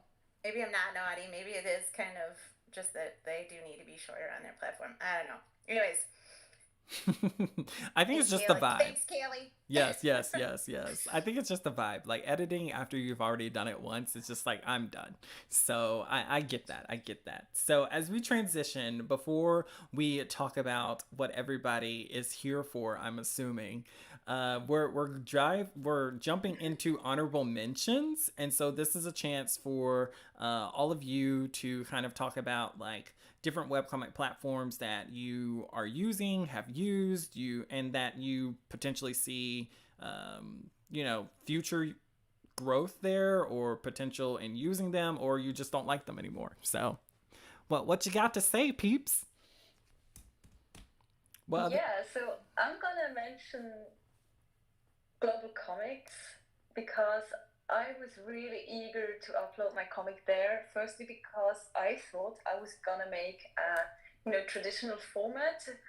I fell a bit out of love with the scrolling format, but yeah, I got over that. But eventually, I posted my webcomic as also in webcomic format on Global Comics, and I got quite a bit of not interaction, but views and also followers. But then after a while, I noticed that after each episode, the the views just they were hardly there anymore, and sometimes randomly they were really high for like episode 4, while episode 3 only got like 10 views, and then episode 4 would get like 150 views, and it just didn't seem to make sense. But I guess global comics is really attractive for readers, and I think the reading experience is really good. It's very nicely done. I think there's even a reading aid that jumps from panel to panel. Basically, it shades out the rest of the page so that you can really get that immersive experience. And yeah, it's almost too good actually from a creator's point of view, because the readers, I think they don't really get those pop-up windows where they are reminded to comment and like, and it's all so smooth. They never ever have to think about adding a like or a comment. It just feels very, very distant from the people who read your comic. That's why, again, I was not consistent and I stopped posting, but I'm really intending to get back to it and upload my stuff.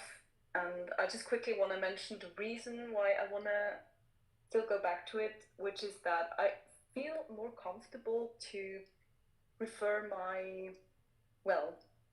work colleagues. They have found out that I make a comic, and I feel very uncomfortable to guide them to Webtoons for some reason. And I just feel more comfortable to guide them to global comics because it seems a bit more, I don't know. I don't want to say grown up or serious. Yeah, grown up. Sorry, say it again. More serious than Webtoon. I think because Webtoon, it's a lot of children post on Webtoon, as well as people who are trying to take the webcomic process seriously. It's very low bar of entry. Exactly. Just a bit less thirsty teen comics. I really don't wanna make fun of them or anything. I mean. No, I also think like your comic is very mature. The themes of your comic, I don't think it's. I think the three of us don't are not very family friendly for different reasons. Like 15 plus. In case of Nickie, is more 18 plus. So Webtoon is not really the first platform that you're gonna think of about that type of comic. With a lot of violence, exactly, and potential things, and you know. Yeah, so Beanie, she agrees with you. She says that I love global comics. They're good about pushing new indie comics. They frequently send me newsletters about my new works. But then they say not a lot of return views and not much community/commenting though. So I think that's similar to your experience, Bern. Yeah, I've heard that from quite a few people now. Hopefully they're going to do something about it. Yeah, I'm also posting on Global Comics, and I agree with what the chat has said. But one thing I really love about Global Comics is because there's no other platform with as good as analytics goes as Global Comics. You can see how many views you have, you can see where the readers came from, the things someone said about them sharing newsletters. I know my comic appeared in a newsletter because they show on the analytics that I got like 1,000 new page views because of the newsletters. So if you compare with Tapas, I got like 200 views. On Global Comics, I got like 4,000 views. It's a very big difference. I don't think the community is active for, I don't know if it's because of what you said that they don't have a pop-up reminding people to comment. They're not very active, but I know there are people reading on the platform. Mhm. I think they're more of the ghost type of readers. They're just lurking. Yeah. They don't interact a lot. But one Yeah, thing I guess they are more. Sorry. yeah, but there's also the no. If you wanna Not just what I was gonna say that they are more traditional readers. I think they are more used to yeah, traditional yeah, I comics. think because there's also a lot of traditional comics on Global Comics. A lot of they are welcoming to the vertical format as well as the traditional format. A lot of indie publishers, renowned publishers, have their comics available on Global Comics, and they give you the possibility to put a paywall on your content. They also have a super fan feature that you can put a chapter of a lot like early access that you can put a chapter available for like up to 14 days that only the super fan is gonna access. The super fan is gonna make a donation to read the chapter before it goes live for anyone else. I just recently turned on that option of the super like. I didn't get any super fans yet, but I like that I have this possibility. So if even if I don't have an engaged community there, if someone is really liking my comic and wants to make a donation to read a chapter in advance, they can. And I like publishing there. The Discord server is not as steady as Taddy's server, but people there are also very welcoming. I've been chatting with some people there for a while, and yeah, I like Global Comics. The other two platforms, if Nickie wants to add anything about Global Comics, if not, I'm gonna. Yeah, I've been very successful on Global Comics, so I love them. I I have had great readership. Again, I think a big part of it is that their app is geared for an older audience, so I can put my spicy comic out there. I'm actually going to be going even a little racier than I am already because I can, and I'm going to get a little bolder on Global Comics because again they allow it, so why not? And I appreciate that because I feel like it is a more mature audience, and I agree. They try to feature different like themes and new creators. I feel like they're always trying to push new people, in their newsletters and etc. Like in their blog posts. And I have to say when they launched their app, I had like my comic kept crashing on this one page on this one chapter specifically, and I was very like they were just like okay sent like I did like a screen like capture of what was happening so they could see it, sent it to their team. They figured it out. Like it was like they were really like were invested. I'm like, man, people can't read this because it keeps crashing. So they got it all figured out, which was awesome. I appreciated the attention that they cared enough to dig into why that was happening. And the analytics is so transparent that I appreciate greatly. I mean, you don't get that on every platform or hardly any of them. So you can really see what's happening with your readers and your views. And I would also say I have talked, like actually set up a meeting with one of their team members to talk about better ways I can monetize on their platform. Actually had a Zoom call. Anyone can do this. You just have to schedule the appointment with their team, and I don't know. I just appreciate it. They just seem like they also really are invested in helping small creators, even though they have like huge, obviously they have like Invincible, they have these huge comics on their platform, which is how they, are trying to draw more readership. But those people are also staying to read these indie comics. That's my 2 cents. Well, I will Yeah, say I think this, if it's Nickie. either. No. I was just gonna say I know where I'll be reading your comic in the future. So sorry, Webtoons. But I just want to highlight Super B said there will always be a place for the Duck, Global Comics, and Comic Fury because of the non-censorship allowed. And so I thought that fit with your comic, especially Nickie. Mm-hmm. All And right. I appreciate it too. All right, go ahead, Delphi. What's your next platform you want to highlight? Because I think just one more thing about global comics. If you consider those established platforms like Webtoon, Tapas, Global Comics, I think Global Comics is the more creator friendly of them all because of the analytics, the newsletters, and everything. And because we're not talking about the startups, the Namicomi and Tapas. Oh, Tapas, no. Taddy, sorry. And for the other comics, I mentioned Limon, the experience I had that I don't think they've been advancing a lot. I'm still on the server and it's really dead there. I know some people still post there, but the thing I don't really like about Limon is I don't think they're taking it seriously enough to advance. Like the interface of the website is really pretty, but it hasn't changed a lot since 2021, 4 years. And I also posted in Pixel because Clip Studio Paint had in the beginning of the year a contest like Tapas is having right now. Mm-hmm.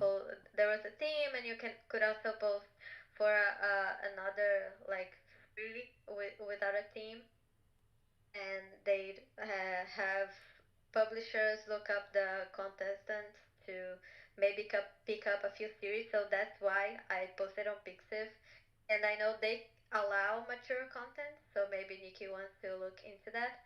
But they're a Japanese company, and I get a lot of emails in Japanese that I don't understand. Even though they have a lot of comics in English, I don't think they're very friendly to non-Japanese comics.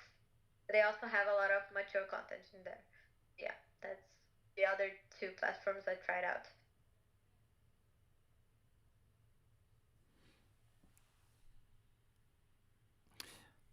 I I haven't looked at them in a while and I don't know where they're at currently, but I know that some creators have found some success on Voice Me. I feel like they used to be really active and they disappeared, so I thought it might be someone to mention in case somebody wanted to do more research into them. I feel like they kind of disappeared, so I don't know like what's going on with them, but I did check out their website recently and it's still up and running. So at least there's that. Was there any other platforms you guys wanted to highlight? I used to be on webcomics when I first started out, and I wasn't getting like a ton of traction there, but a little bit.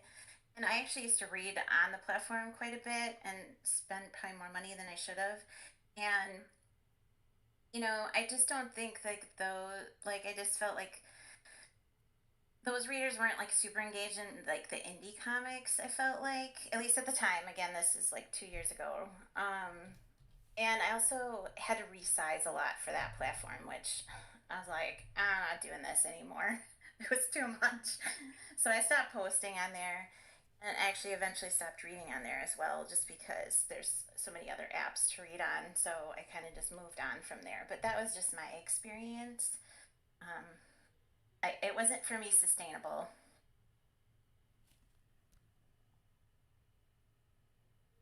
And so I think that was all of them, right? Anybody else with any last minute comments before we move on? I have one. Oh, Someone commented honorable mention making your own website, and I'm gonna bring up why I don't think making your own website is worth it. I think for a website you have to like if you have money and you're doing this for a hobby and so yeah, go for it, make your own website, but you have to pay for the domain, you have to uh, develop it yourself or hire a developer to make it usable enough, something other platforms already make it easier because you only have to upload, you don't have to worry about how easy it is to read. If you have a good comic website, then okay, people can go there read. If your website sucks, they're gonna prefer a lot more to read it on Webtoon or any other platform. I think making your own website is good if you already have a following, you already have an audience, you post it on other platforms, and then you go, okay, now I'm just gonna start publishing on my own website. Then you can redirect everyone to your website and you can make your own money. But I think it's very I'm sorry for saying this, but I think it's a bit naive for people to go out. Oh, I'm just gonna stop posting on Webtoons because they suck. I'm just gonna make my own website. And think to yourself, like, how many times you go on a website on a little website that no one knows, that doesn't have like Yeah, you don't usually go to a website to read a particular comic. You go to a place where there are a bunch of stories that you know it's safe to access because there are a lot of viruses people can get by accessing random websites. And that's my opinion on making your own website. I think you make your own website after you already have a big enough following to justify this expense. I haven't done too much research yet in like making my own website just because I'm lazy and I don't want to have to monitor something else, and I much rather someone else do it for me right now. So that'll I feel like there might be two perspectives to that. So I'd be interested to hear what the other side of that is, and if they've seen success with developing their own platform. Like, I'd be very curious. Like, I feel like all the points you made were in line with what I would think Delphi goes into having your own website and controlling it. So with that, oh, sorry, go ahead, sorry. Nickie. I was just gonna say, and I think if you have more content too, besides your comic, like if you're selling a print version or you have a blog or you're doing tutorial video, you know what I mean? Like I feel like you need more to draw in to have them visit your website than just your comic. Because, like you said, there's more options that are more user friendly. I'm saying this because I used to have a website. My partner is a programmer, so he made a website for me, and I don't think it's worth it, like Nickie said, unless you have things to post there and people accessing it. If you're just gonna make it to have a place there that people aren't accessing, you're just wasting money on paying for a domain, and I don't think that's worth it for most of the cases. Of course, there are exceptions to that. Okay, I get you. I get you. So you have like firsthand experience with it. All right. So with that, we're finally entering into the topic. The big one. The topic with all the tea. The Taddy server, we were calling it the mid-tune. The what? Oh, nice. The mid-tune. So I just want to point this out to everybody. Like this, like you guys don't realize how much work sometimes goes into these streams because I do a little research for them. And I was telling the chat before this, like it was so easy for me to find like mission statements for like all the other platforms that we've discussed. I could not find Webtoons anywhere. Like Webtoons has a section on its website that's like an about section, but it doesn't say anything. Like it's just very vague, and it does have listed all of the companies that they own, which I found interesting. I might highlight in a future stream.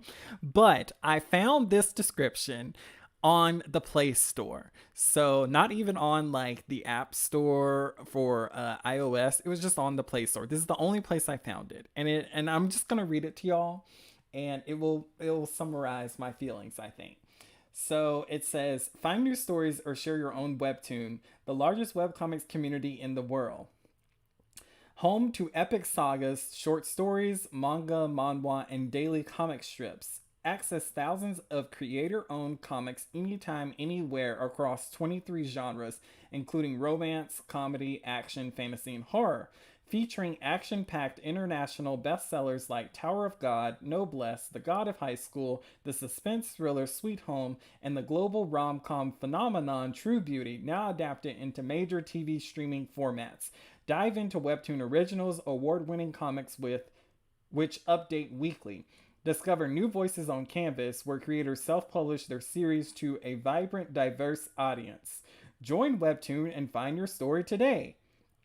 Follow Webtoons on Instagram, Facebook, YouTube, TikTok, Twitter to join a community of 72 plus million readers around the world.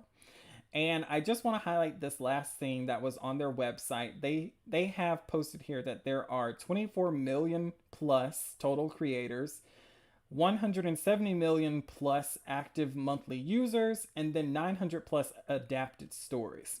So Webtoons has a lot to say about itself and not necessarily anything to say about, like creators or what they're really trying to do. I felt like that was just like a big self-advertisement. And that leads me into what are your current thoughts and feelings on the platform? Like, clearly, I have thoughts. So let's get the ball rolling. Okay, so my thought is, I think for a small creator, you can't not you're shooting yourself on the foot by not posting on Webtoon. That's my take. I think some people are gonna disagree with me, but I think it's the platform. People who read webcomics in the vertical format, the readers are on this platform. If you're not posting on Webtoon, you're denying yourself the chance of getting discovered by your niche of readers. Yeah, that's my take.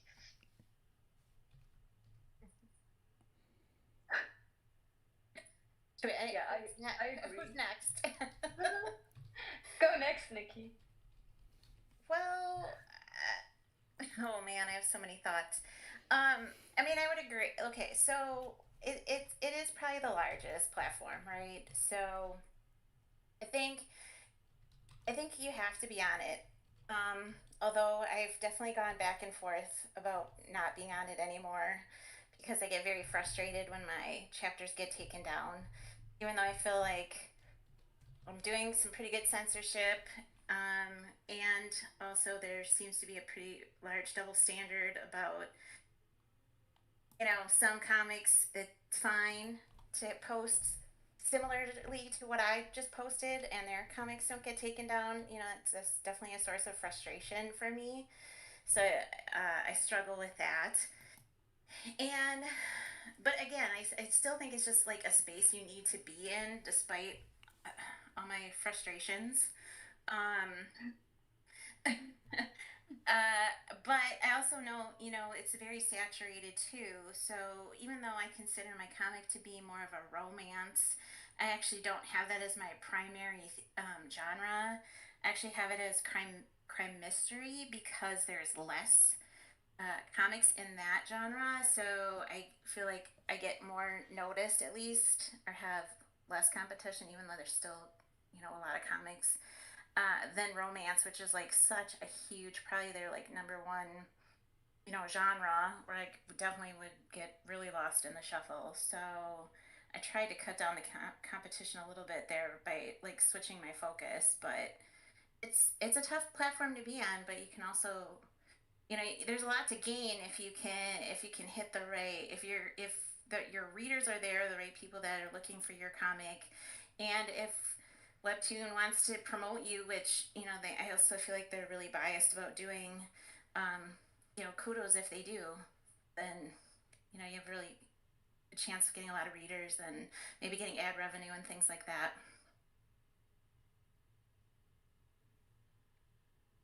And you had a thought, Bern?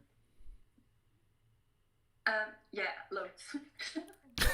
So I think since I've started on Webtoons, I've been on a roller coaster, in terms of emotions I had about them. But now I think I'm really in a much more unemotional place. So basically, I don't feel sad or I don't feel angry about them anymore if they do something despicable.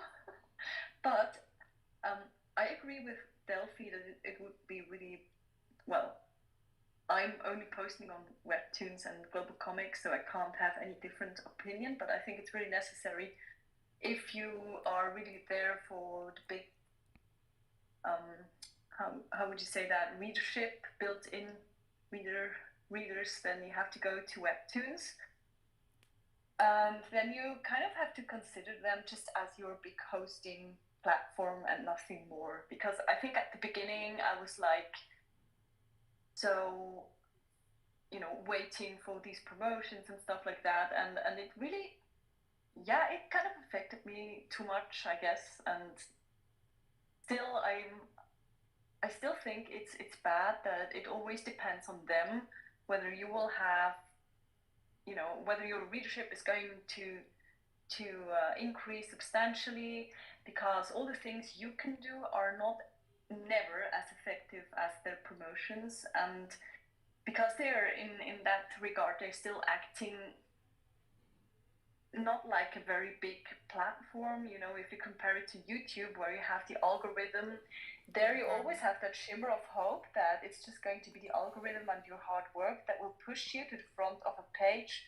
But on Webtoon, you just have no idea and no clue how they are going to pick you, because there are so many opinions about that on the internet, and I think they are all a bit different.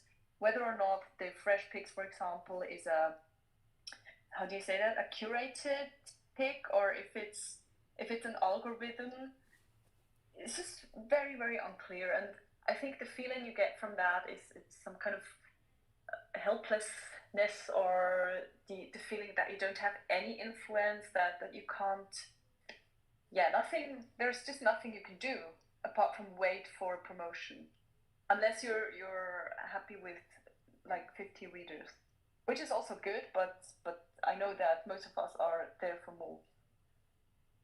About that, I recently got lucky and got shown up on the main page of Webtoon, and I agree 100% with what you're saying, that it's totally arbitrary. We don't know how they even select the comics that go on the main page. If you keep dreaming about the day where you're gonna get on the main page, you may never get there, and it can be frustrating. But I think why I think Webtoon is worth it more than just the fact that it goes up on the main page is because it's the only platform, I think, that has a big community around it of readers and people posting. So, for example, ever since I began working on comics on 2021, I've been chatting with other creators. We've been helping each other out. Even this channel for PantheonTalks, most people, like, I think everyone who's here reads Webtoons or post their own Webtoons.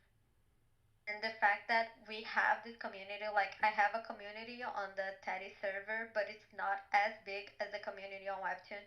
So we can do cross promotion between each other, and if one of us has the readers, we can help each other out, and that's something the Webtoon platform has that the others don't. If you post your comic on social media, you never have the you don't know if people are gonna go to Global Comics or Tapas to read your comics. But if people like the readers, not the creators, they like reading comics on Webtoons. They like Laura Olympus, True Beauty, and they're looking for new comics to read that have no ads, like the finished Webtoon originals.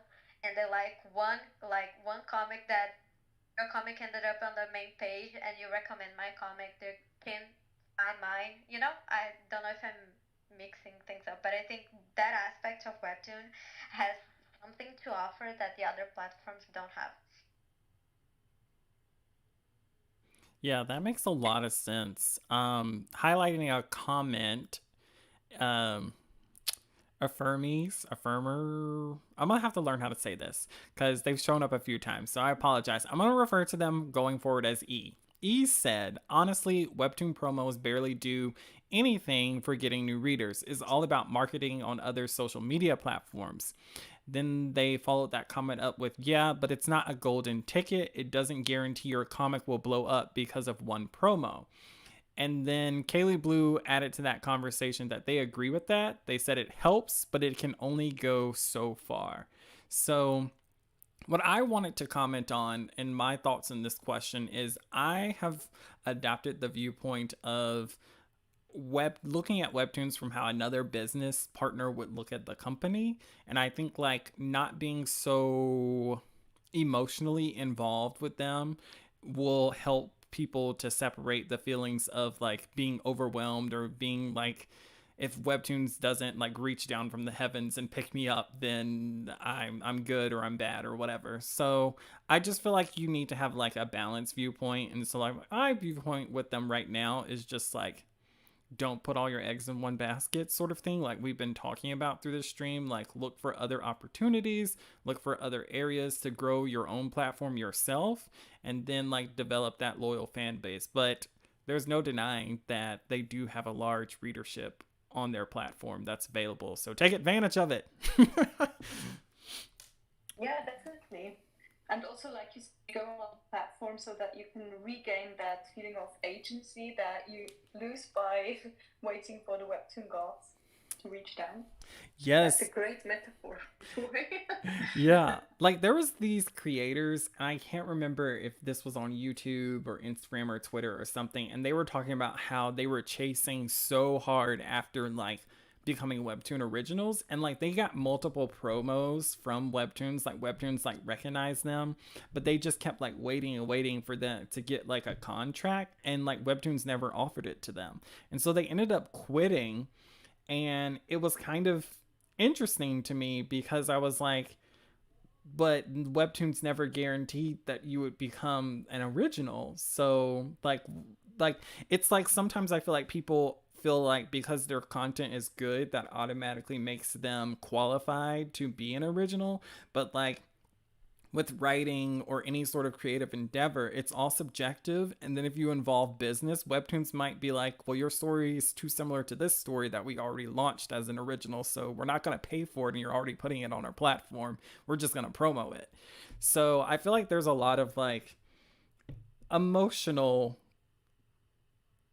stakes that people are involving in these situations that are just like really hard for people to move forward with. So I'm adapting a corporate view.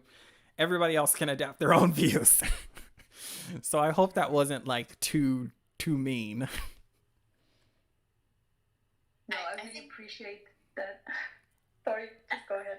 No, I was gonna say I think it's hard to emotionally detach yourself. I think at times because I know I try and get mad when my chapter's taken down, but and then they don't respond for a couple days. Whatever, it's fine. Nothing's more soul crushing than that. But also just to point out like their lack of transparency is just so frustrating, and it's something they just need to work on so bad. Like we don't know any of our analytics. You don't know who's coming, how much you're really getting seen, other than the views that hey, whatever. Like there's no transparency there. There's no transparency on how comics get picked. For like you said, staff picks or I know hidden gems are picked by the staff, but some of those other places where they show up, it's like, how does that even work? Like, do you have an algorithm? Are people see? It's just like, I don't like that. I don't like the And whole like cloak and dagger thing they're doing. that's what I think is part of the issue too. Is like we're already dealing with this with Webtoons, where like there's no transparency. Like Webtoons, it's like, oh, we're taking 60% of your cut from super likes, haha, and like stuff like that. Where it's like with these new platforms, that's why we want transparency with them. Like, well, how are you monetizing so I can know if it's even worth me investing? And it's just so crazy that like a platform like this doesn't have some of these features, which just makes me feel like they don't want to give them to creators because it doesn't benefit them at all. And like that's beyond crazy because I feel like other platforms like YouTube and whatnot have like proven like you can give analytics and still make tons of money on your side of things without like lessening the creator experience unless you're like jipping the creator. But that's allegedly, that's my opinion. Yeah, maybe they're afraid. Well, I'll jump ship then if we actually know what our analytics are. Like, this is BS. We're out of here. I don't know. Yeah, I think about the thing about Webtoon is that it currently is the platform with the most readers because of brand recognition. If you think of Webtoon as the vertical format as the most uh, popular comic that are getting movie adaptations, series adaptations, you automatically think of Webtoons and people who aren't Webtoon creators because I think one thing Taddy and Namicomi, I don't know, have in common is that people who are reading are the people who are posting, and on Webtoon you have a lot of people who are just reading Webtoons. That's but you need to keep in mind that this is a big corporation. They are exploitative. They are making contracts that aren't beneficial to the people they are hiring. So you gotta be careful. but also use what they have to offer in your advantage. I think they have this thing that a lot of the people posting there are very young, and they are very colorful with this bright green, and they have the little canvas section. It's very friendly. Oh, you can post your own story, and they're so friendly on their Webtoon server. But when you go to the subsection of the super likes, they're, like Nickie was saying, they're not transparent at all. They take rounds around the questions, not answering anything that's really important. Like people are asking, like I just looked yesterday at the section on the Webtoon Canvas server about the super likes. People are asking, do you take 30% off of the 70%? Because there's this thing that 30% goes to Google Ads, Google Mm-hmm. Pay, I don't know, Mm-hmm. and Webtoon takes another 30%, and a bunch of people are asking, okay, so out of $1, people get 49 cents because Webtoon takes the rest. And the answers the Webtoon server was giving was just the most generic, most vague thing for all the questions. And some people are just happy to get those answers because they were being nice about it, you know? And it's just sad to see how they're so willing to take advantage of people. But at the same time, we need the audience. So Yeah. there's a balance Right. there. And that's why I'm like, you've got to be balanced about it. Mhm. I agree with what you said. I feel like everyone just gets so excited if, oh, Webtoon talked to me, or they, replied to Oh, my they saw my comment. series. They're so Yeah, good. They're so yeah. nice. It's like, quit kissing their ass. Stop. Everyone needs to stop doing that. Kiss their ass on public. Because maybe they'll promote it like that way. But know that you're only doing that to promote your comic. Well, Not then It we're feels a just bit like we're just being like them. Then we just want to be self-serving and Oh yeah, man. they feel a bit like Disney to me these days. Oh, exactly. I think Webtoon is looking up to Disney. They want to be a monopoly. They want to buy things Yeah. out. Oh It my has good that grief. objective in mind. They want to sell IP. They want to make adaptations of their series. They want to keep it all to themselves. They are that kind of corporation. I don't think anyone disagrees with that. Yeah, no disagreeing here. Although sometimes I feel like they act like they're like bigger than Disney with some of the stuff they do. I'm like, at least Disney tries to mask it sometimes. Like, it's just like straight terror every day, all day. And you just look up how much time the people had to work on Frozen 2. How exploited those workers were. Oh no, I've seen that. Oh, Listen, as I I don't Yeah, loved know. exactly. I loved Frozen 2, and so I've watched a lot of like behind the scenes stuff on it, and when I saw that I was just like, "Oh no, I feel so bad now." So to wrap this part up, I wanted to end the poll for chat. And so the question was, is Webtoons worth it? 43% said, well, it's what we got. 30% said no, it's oversaturated, and then 26% said yes, you can find a lot of success. So a lot of varying opinions, although I will say that it's what we got is closer to 50%. So I feel like over half of the people here kind of feel like I'm just rolling with it because it's all that I have. So what that kind of leads into this. What should new and current creators expect from the platform? Let's keep building on this. What are y'all's thoughts?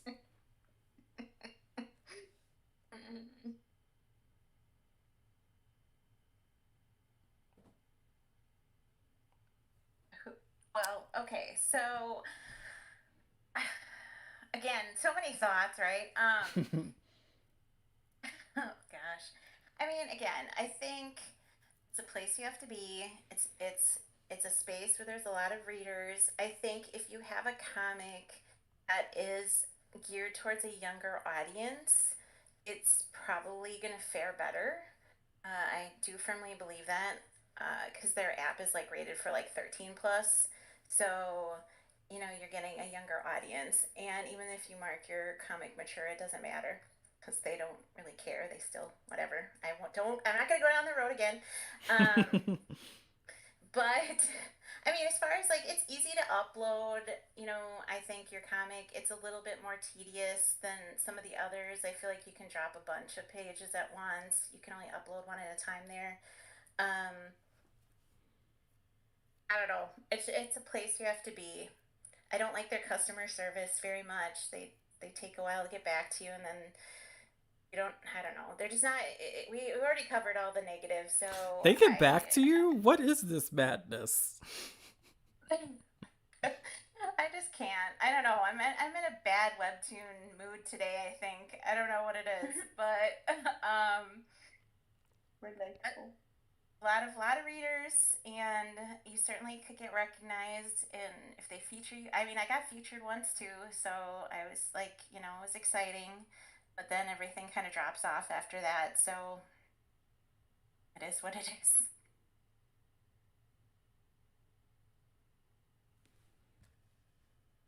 From Actually, I think So, the best mindset. I think the best mindset to be in is like that sweet summer child.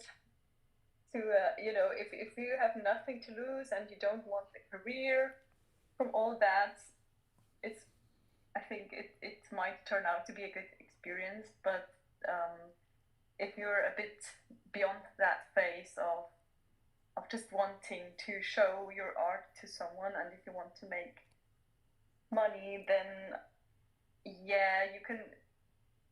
I just basically I want to say, don't have too high hopes. But in very few cases, you may have high hopes. But it's very hard to judge which people will be picked by Webtoon to become the next great series. So don't go on the platform expecting, oh, I'm gonna make it anyway, and look how many of them made it. Because what you get to see mostly on the front page or even on Canvas, on the what's it called? Just where you see all the recommended Canvas series are just the exception to the rule, and there are just so many more comics on there that don't have so many readers and that didn't have the same engagement with their comics. Right. Agree. I think like for me,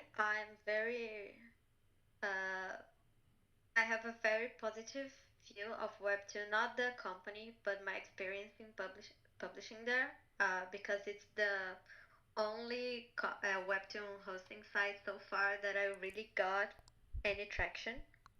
Uh, for me, it's 100% worth it, but I also think it's important that you, like, I don't think as of now that you should post at every website you can, because I know that's very time consuming. Gets very tiring, but I think it's important that you at least post other places other than Webtoon. I think you have to milk Webtoon for all it has to offer. It has the community, it has the readers, but in hopes that it won't become a monopoly, in hopes that another comics hosting site is gonna get better, in hopes that your community is gonna grow in other places, because that's the one thing Webtoon has to offer, as well as all the other platforms, are the stories that are posted there. At the end of the day, they're just the platforms those stories are at. The reason why Webtoon is so popular, because it has good stories, is because they spend a lot of money on marketing, is because of brand recognition, is because the user interface is good enough to read. I like reading my webcomics on Webtoon, even though it has some issues like the search bar, it's very broken. So if all the good comics are on Webtoon, the other hosting sites have no chance. So what I think we have to do is keep giving the other platforms a chance, so that in the future we can change the climate and give another platforms the chance to be the big ones, other people, the readers are gonna be drawn to. Yeah, so just my like 2 cents to add on to that. Like my whole thing with them is like expect nothing. So like when you go in, like no thoughts, no vibes, no expectations, no nothing. Just like completely blank and just like post and move on. Like I feel like so many people just get like stuck in these areas of like growth, growth, growth, growth, growth.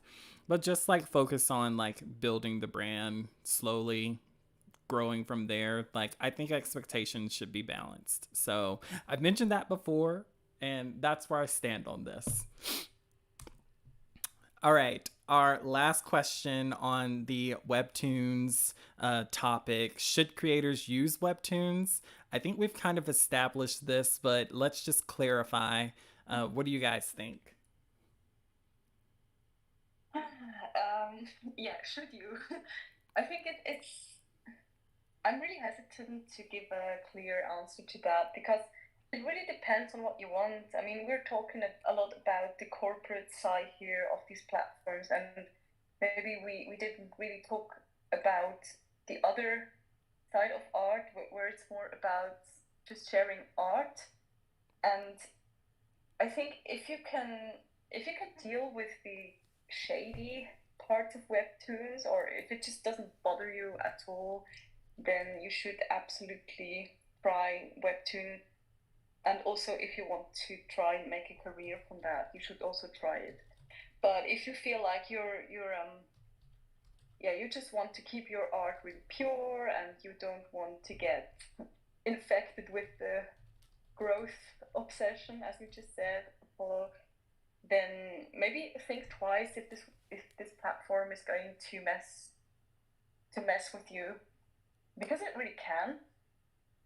And yeah, from there you have to decide for yourself if you feel like you should post in Webtoons. I agree. I think totally your decision. Even though I have some obvious discourse with how I feel, I still I post there, and I know I've gotten Patreons from Webtoon as well. I know I have. So there's a little return on investment, at least for me. So I keep posting, and if you can detach yourself emotionally and not get angry and your episodes get taken down, then only speaking for me, of course. I think it's worth it. I think there's a lot of readers, and you never know what's going to happen. And I don't think you should limit yourself, especially since it's one of the bigger platforms out there. I think if this is a hobby for you, you need to go on by your own heart and what you're feeling, and if you feel comfortable posting on a platform or not. But if you want to take it as a career, I think Webtoon has the most active readers of all the other platforms. So it's worth it to post it there. That's how I feel right now. But yeah, I think I've said pretty much all I think about this situation, that you can't just post on Webtoon, because the moment they change their terms of service, like something Instagram is doing, for example, with AI, and they add something that's too predatory for people. Like right now, when people on Canvas are posting on Webtoon, they have no rights over your IP, over your story. You can take it down anytime you want. So that's cool. But if for by some reason they change that, I think it's beneficial to have your story in other places. So yeah. Yeah, I think that was all well said. I don't really have anything to add to it. I think, go with the win. So let's rate them. So for their creator interface, what would you guys give Webtoons? And I guess I'll highlight a few comments as well. Roses and Waters said, do not expect to get famous on Webtoons, especially not for the first few years. But if you stick around long enough, 5+ years, it's possible for it to be worth it.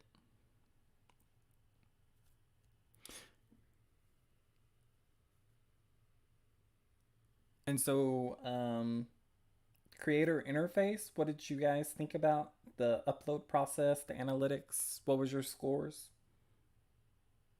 Well, obviously, there's no analytics, so that sucks. I mean, the uploading's fine.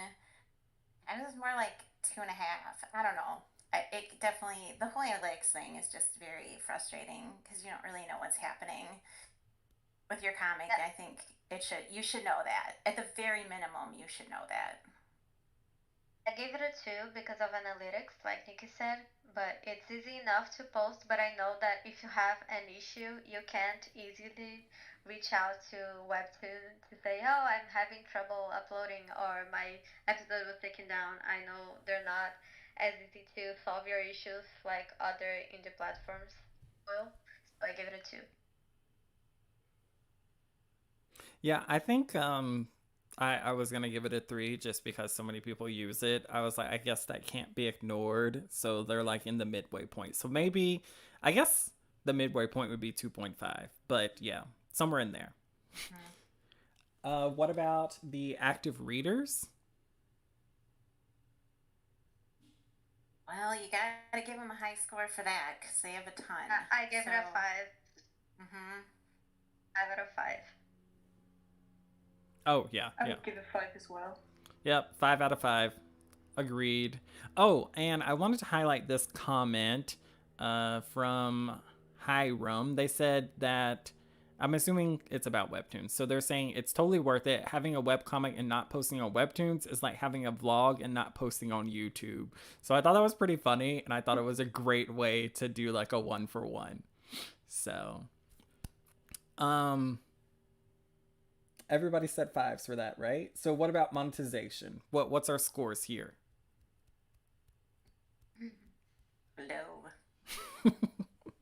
I rated Like it a I said. 3 because I like how now they put the Patreon option back in. I know if you have a bunch of readers, you can get ad revenue, you can put the fast pass option. I don't like super likes. I'm eligible to add super likes, but I think it's very predatory, so I put it off. I know if I get super likes, I'm gonna not gonna get enough of them that I can withdraw. I need $100 to withdraw, and it just be a bunch of people thinking they're giving me money, but they're actually just giving money to Webtoon. And okay, maybe I'd get more readers because my comic was gonna show up on the main page because of the rating of super likes, but I don't like it, so I'm giving it a 3. I'll give it a 1 because I think it's very deceptive in some ways. For example, I think hardly anyone who is paying Fast Pass knows that very little of that is actually going to the creators. It's suggesting that the money does benefit the creators, but when you look at it a bit more closely, I don't really know the fact by the number, but I think it's. I think I'd be really interested in knowing what percentage goes to Webtoon of the Fast Pass and the ad revenue.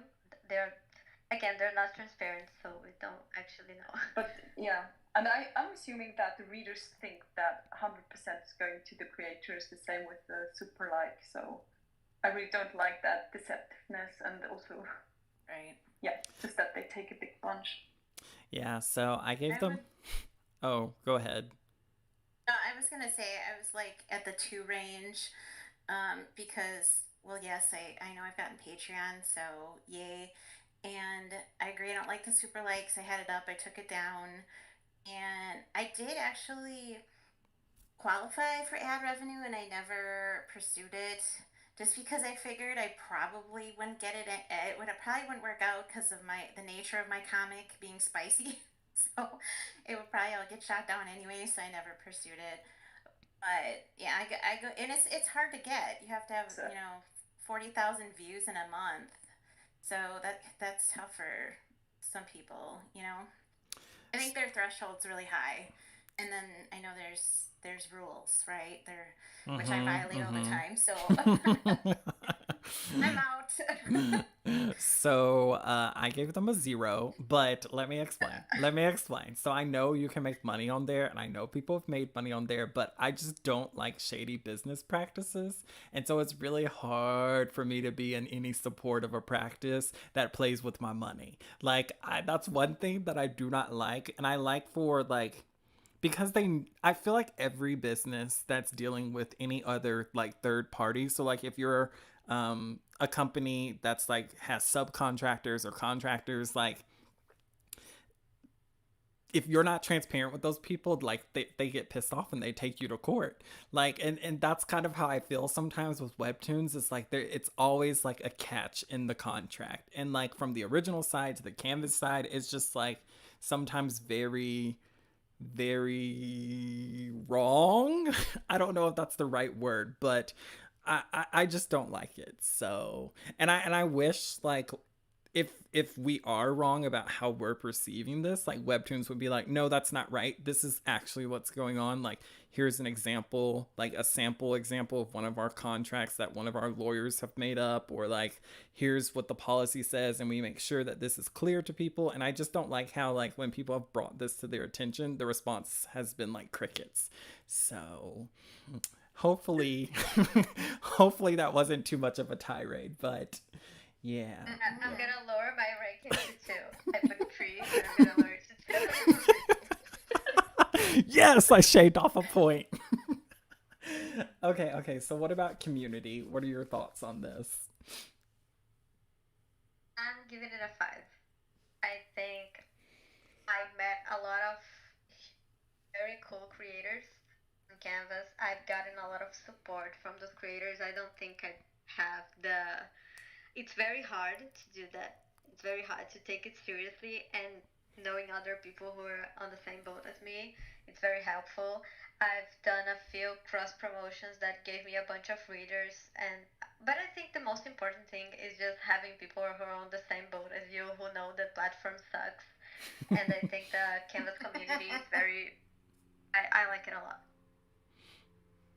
Agreed. I'll give it a 5. Like, I feel like that's pretty much everybody who's here. Like, we're all like fans of Webtoons, not the business, but like it or not, everyone on the stream is here because of Webtoons. Yeah. So I'm just like, it is what it is. So 5 out of 5. Even though the green W makes us slightly feel sick when no, I'm just joking.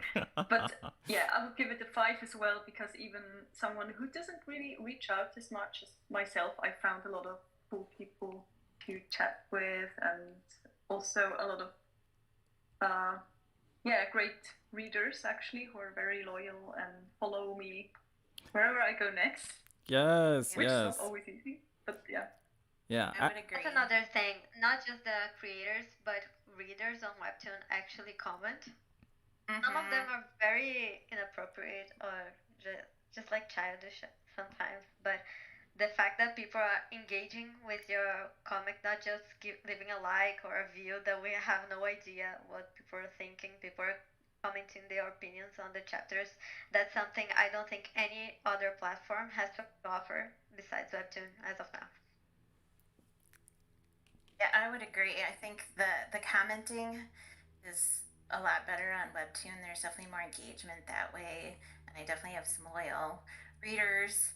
But I also say, like, I've noticed my comments picking up more on global comics now, and I have some really serious fans over there that, like, I just for the sexy comics.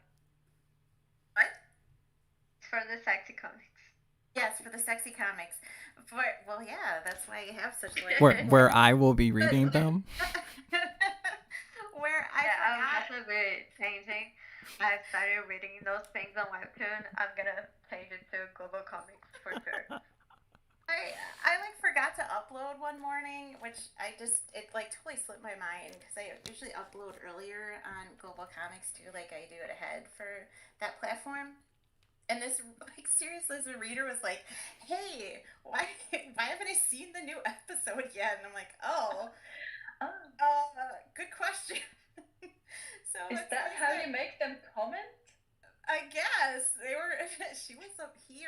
They were upset, and I was like, dang. Oops.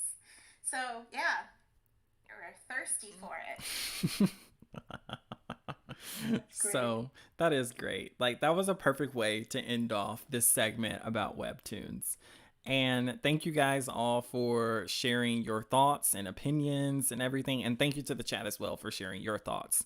So, we've covered a lot of different platforms, like too many probably. Like this stream has been going on for a long time, but I couldn't like talk about all of this without us talking about a little bit of strategy. So, for those of you who are here, we're going to talk a little bit about like ways to kind of strategically place your efforts when posting on these platforms. So, to all of my amazing co hosts, which, you know, get however technical you want, but what is your strategy for posting your webtoon, webcomic on any of these platforms? And if you have a specific plan for one, highlight that. But if you want to leave it vague, that's fine too.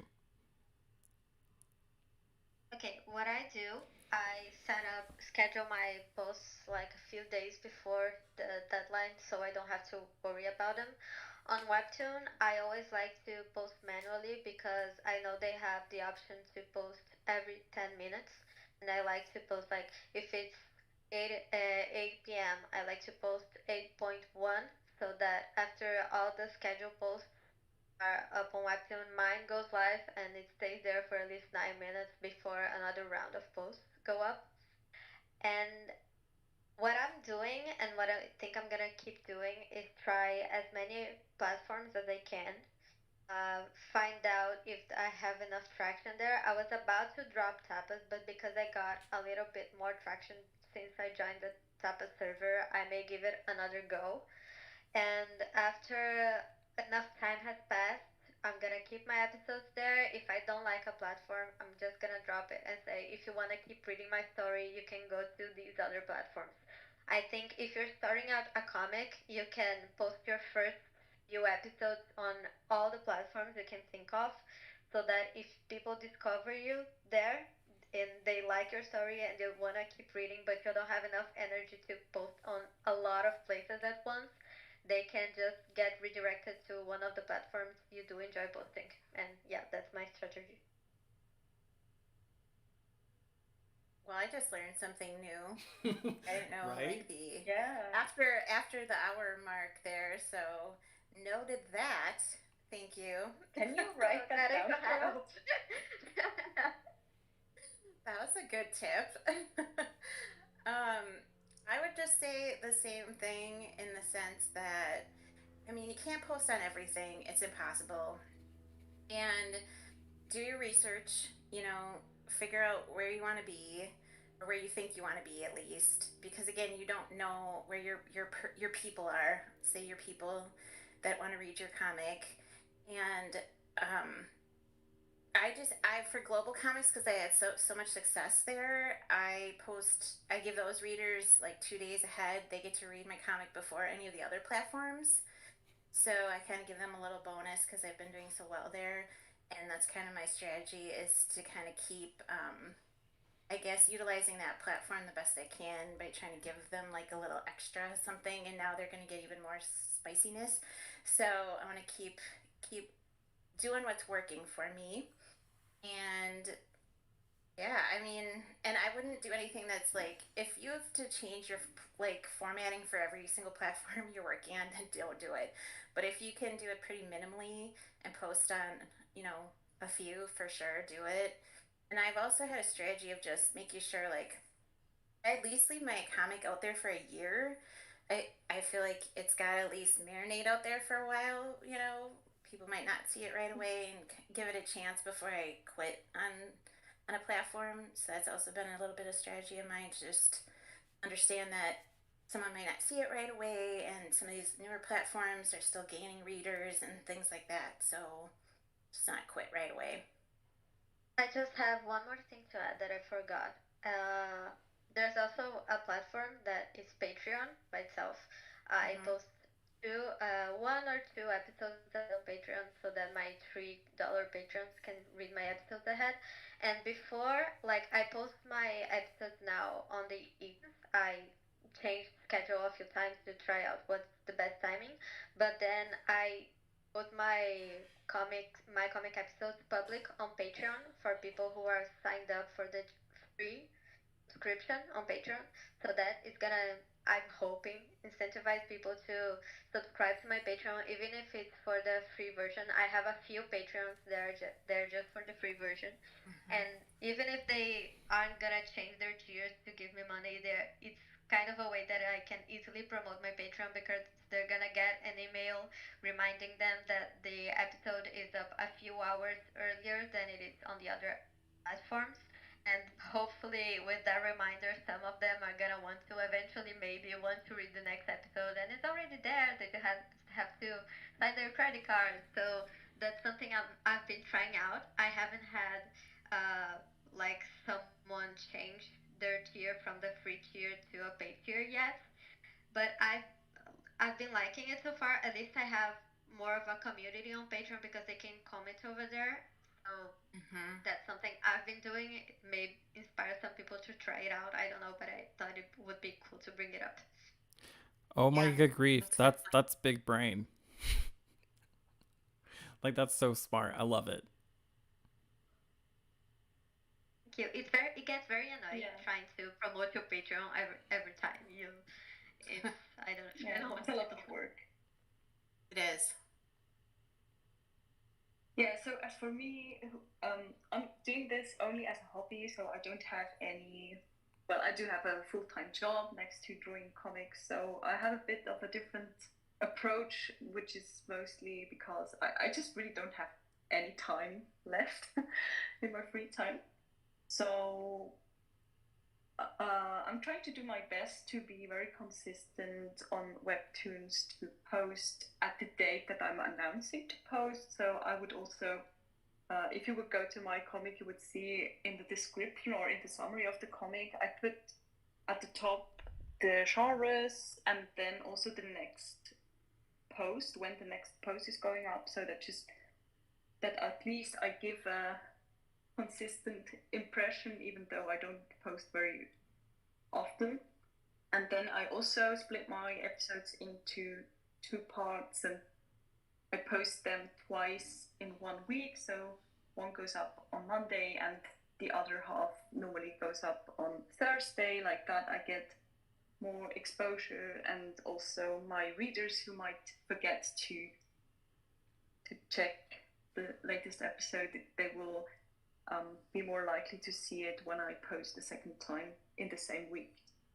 Yeah, so I don't think it's a brilliant strategy, but I just had to figure out something that's feasible in terms of it's only every other week and it's not every week like I used to earlier on. And then something a bit different is that I became aware that there is a German Webtoon canvas. So I'm also putting in the work and translate my comic to German.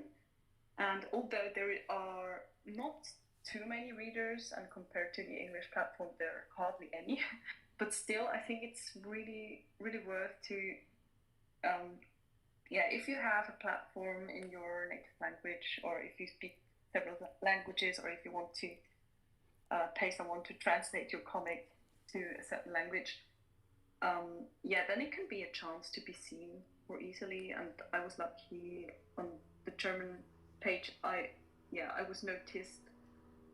So that's one thing. And also in terms of regional, I think it's going to be fun to also try to go to a Comic Con here in my country, and I'm now trying to organize that for next year, and I will go there with a few QR codes and try to advertise my webcomic, but also I'm planning to have a printed version, but I think I can't make it until then. So maybe in 2 years I will have a little stand at Comic Con with a printed version. So that's like the big goal.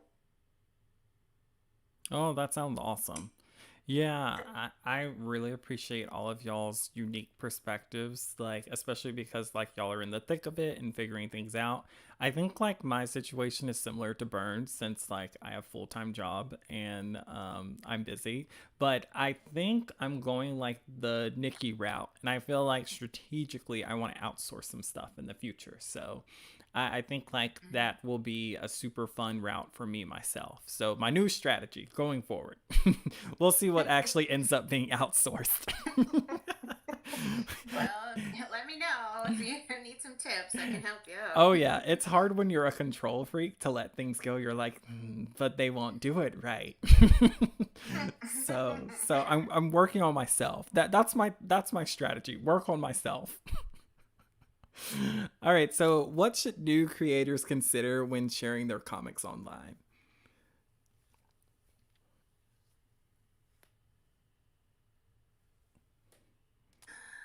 Well, I think some of the things we've already touched on, I think, being consistent, I think is really a big deal for like building a readership. I just for scheduling, was running into some issues where I was posting like every 3 weeks instead of every 2 weeks. And then I noticed like people didn't really like that. So then I ended up cutting um, my chapters shorter. So like I usually do 2 parts, but now I'm like breaking up each part into 2 parts. So now they're 4 parts. But even though they're shorter, which they tend to be long anyways, but even though they're shorter, still doing them bi-weekly, it just seems like readers appreciated that more, even though they're a little bit shorter.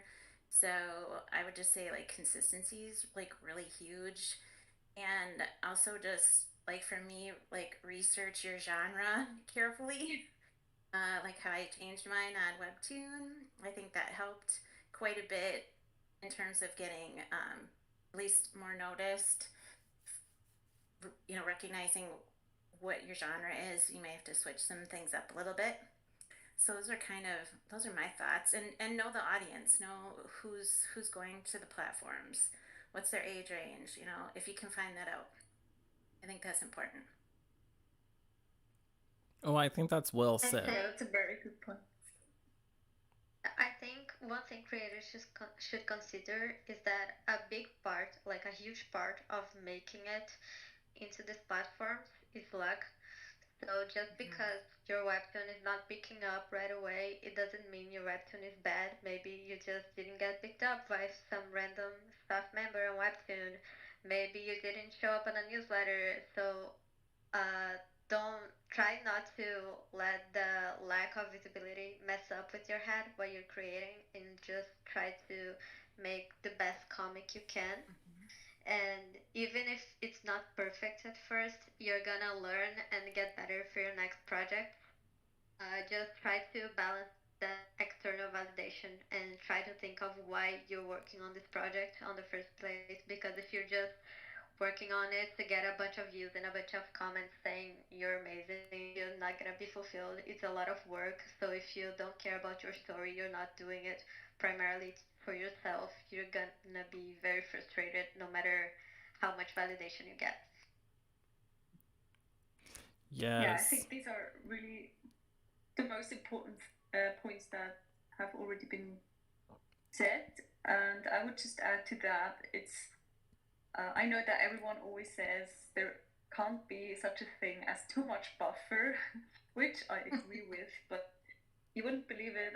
I one time had the feeling I had too much buffer because the time between me posting and getting the reactions from the audience was like so far away from the time when I drew that actual part that I felt a bit, I don't know, I wanted it to be a bit closer so that I could still remember how I drew it. I can't really explain it, but I felt like I had too much buffer because of the time span between the drawing and the posting. Maybe because I'm really impatient.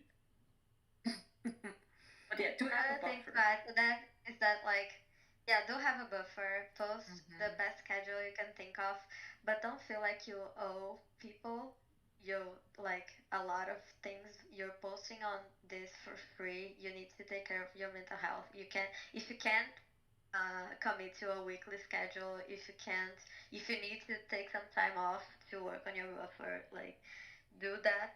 You're not getting paid to post your webcomics, so try not to burn yourself out, because I went through that when I was working on my last project. I was away from Webtoon for almost a year because I had worked too hard on it. So I definitely don't recommend it. Try to find the balance that works for you. Yeah, the only thing I'll add to this is I think it's important to set boundaries with what you find acceptable and not acceptable. Because, like, if you're a new creator and it's your first time posting something really personal publicly, it can be scary and it can be hard and difficult to read like particular types of comments, like even comments that are like from maybe a friend commenting on it, like they can be also hard to take. So just set your boundaries and set what you find to be acceptable and what you find to be what you can handle at the moment. And so just be aware of all of the things that come with posting something for public consumption online. So, well, I'm a huge fan of like making sure that, you know, your mental health is the most important, because in creative endeavors take so much out of everyone. Like you put so much passion and love into it. And so, you know, being able to tell someone, no, I'm not okay with that, or no, I don't want that being said to me at this moment is completely okay. So it's just something you have to deal with and learn from as you continue to post online. Mhm. Oh my good grief. Awesome. Hi Jess, and thank you for calling me out. Like Jess said, uh she said control freak Apollo is going to outsource the looking eye emoji, and then she was like, yep, he admitted it while I was typing. Yeah, it's hard for me to let go of things. I like things to be kind of perfect, but I'm working on it. I'm working on it, guys. Oh, I understand you so well. So related. We're in the same boat together, Bern. Like we're just paddling along in circles. Yeah, actually, I'm gonna die on that perfectionist hill. I think. It's so hard to let things go sometimes. Well, I just want to say to everyone, especially my co-hosts, thank you so much for sticking around for this stream. It went much longer than I thought it would, but we really appreciate. Yeah, it was a lot of Oh, that's fun. right. So I appreciate you guys being here, and I appreciate chat being here. Thank you so much. We're entering our question and comment section. So because the stream went for so long, I think we're just going to do maybe 10 minutes. So if you have a question you want to ask, go ahead and, you know, type it in the chat as fast as you can, because once that 10 minutes is up, we're heading out of here. So, and I guess a little bit of a warm-up question while chat's typing. Let me ask you guys. I always like to prepare a question. So if you had to pick a shape, and this is based off of like a psychology thing that I read, if you had to pick a shape between triangle, square, and circle, what would it be? And I'll tell you what it means once all of you pick. I think I'd pick a circle. Okay. Yeah, I'm circle too, so I'm a triangle. Oh my good grief. Okay, that's so funny. So Nickie and Delphi are You can circle. say. So circles are supposed to be balanced viewpoints, so y'all have a well-rounded outlook on things. And so Bern, I picked triangle too, so we're both triangles, which means that we have narrow viewpoints. Like Oh, I totally agree. I just thought when you described the circle, that's definitely not me. So I'm glad I didn't pick the circle. like I am a No, not I'm glad. Not the square. What is it? What is it? The square? so square the square? square has basic thoughts. Like they don't really have like large creativity or large like or narrow perceptions. They're just kind of take things at face Both of value. them basic, so I think Yeah. it fits. They just take things at face value. They're like, that's what it is, and they move on. Like there's no like forethought around it. I think they go well with triangles, right? Yeah, they do. That sounds like my person. Oh sounds man. like your person. What was I gonna say? So when I was looking at the like there's some more psychology on the triangle thing. I didn't look at any of the others, but the triangle is so wild because It talks about how like you can have a broad perspective sometimes depending on the topic, but if it's like connected to you in any sort of way, it's like very narrow. And so my viewpoint on this is I am a triangle. So accurate. I'm a triangle that actually masks as a circle. So like to other people, like it might come off with the circular view, but I'm really a triangle. Maybe you might have more in common than I knew. This sounds really perfectly like a description of myself. But I feel a bit called out actually. Right? Right? Masking as a circle. Those That's how we psychology. get to trust. Oh man, everybody's That's how we get commenting people theirs to in trust chat. Question in the chat. I missed it. What was it? Nobia. Okay. So Nobia said, what platform do you think is the best for monetization? Sorry if this was already covered and I missed it. Who wants to take it? I think I mentioned Taddy because it has the Patreon. You can read your early access on Patreon through Inkverse. So it's mostly just Patreon. And I also complemented a little bit Tapas and Global Comics because both have kind of easier ways of monetization, but through Tapas you need a lot of readers and it's very hard to get readers there. And I think Global Comics right away you can put on monetization even though you also need the readers to access the super fan feature. For me, it's been Tapas. So just with the ink and the Inkverse and the Inksgiving has just been like super successful for me, and even just throughout the year, I have readers donate ink, so that's been super helpful. Global Comics, I've had some donations here and there. I've tried the super whatever their fan like to have go ahead, but I didn't like it because I'm getting backtracking, but I didn't like it because I couldn't when it then because you can like set so many days, then it can be open to everybody, but then there was no way of notifying everyone else that it was available. So I feel like they need to work on that, like so I can give different notifications to different people because then yeah, because then like my readers who weren't like super fans or whatever they call it, like didn't know my episode was live then, so that I thought it was frustrating. That was a really long-winded way of saying all that. Sorry. No, I think you were I don't just think that's highlighting the long-winded. features. Okay. Yeah. I think that was good. So I think that answered it for you. Were there any other questions? And if you guys have questions you want to ask, I know I didn't tell you to prepare anything, but if you did, that's completely fine too. I feel like I'm gonna start asking more psychology questions during the round table. I have a question for everyone. Okay. If you had to pick just two platforms, you can only post on two. Which ones would it be? That's easy for me because I'm only posting on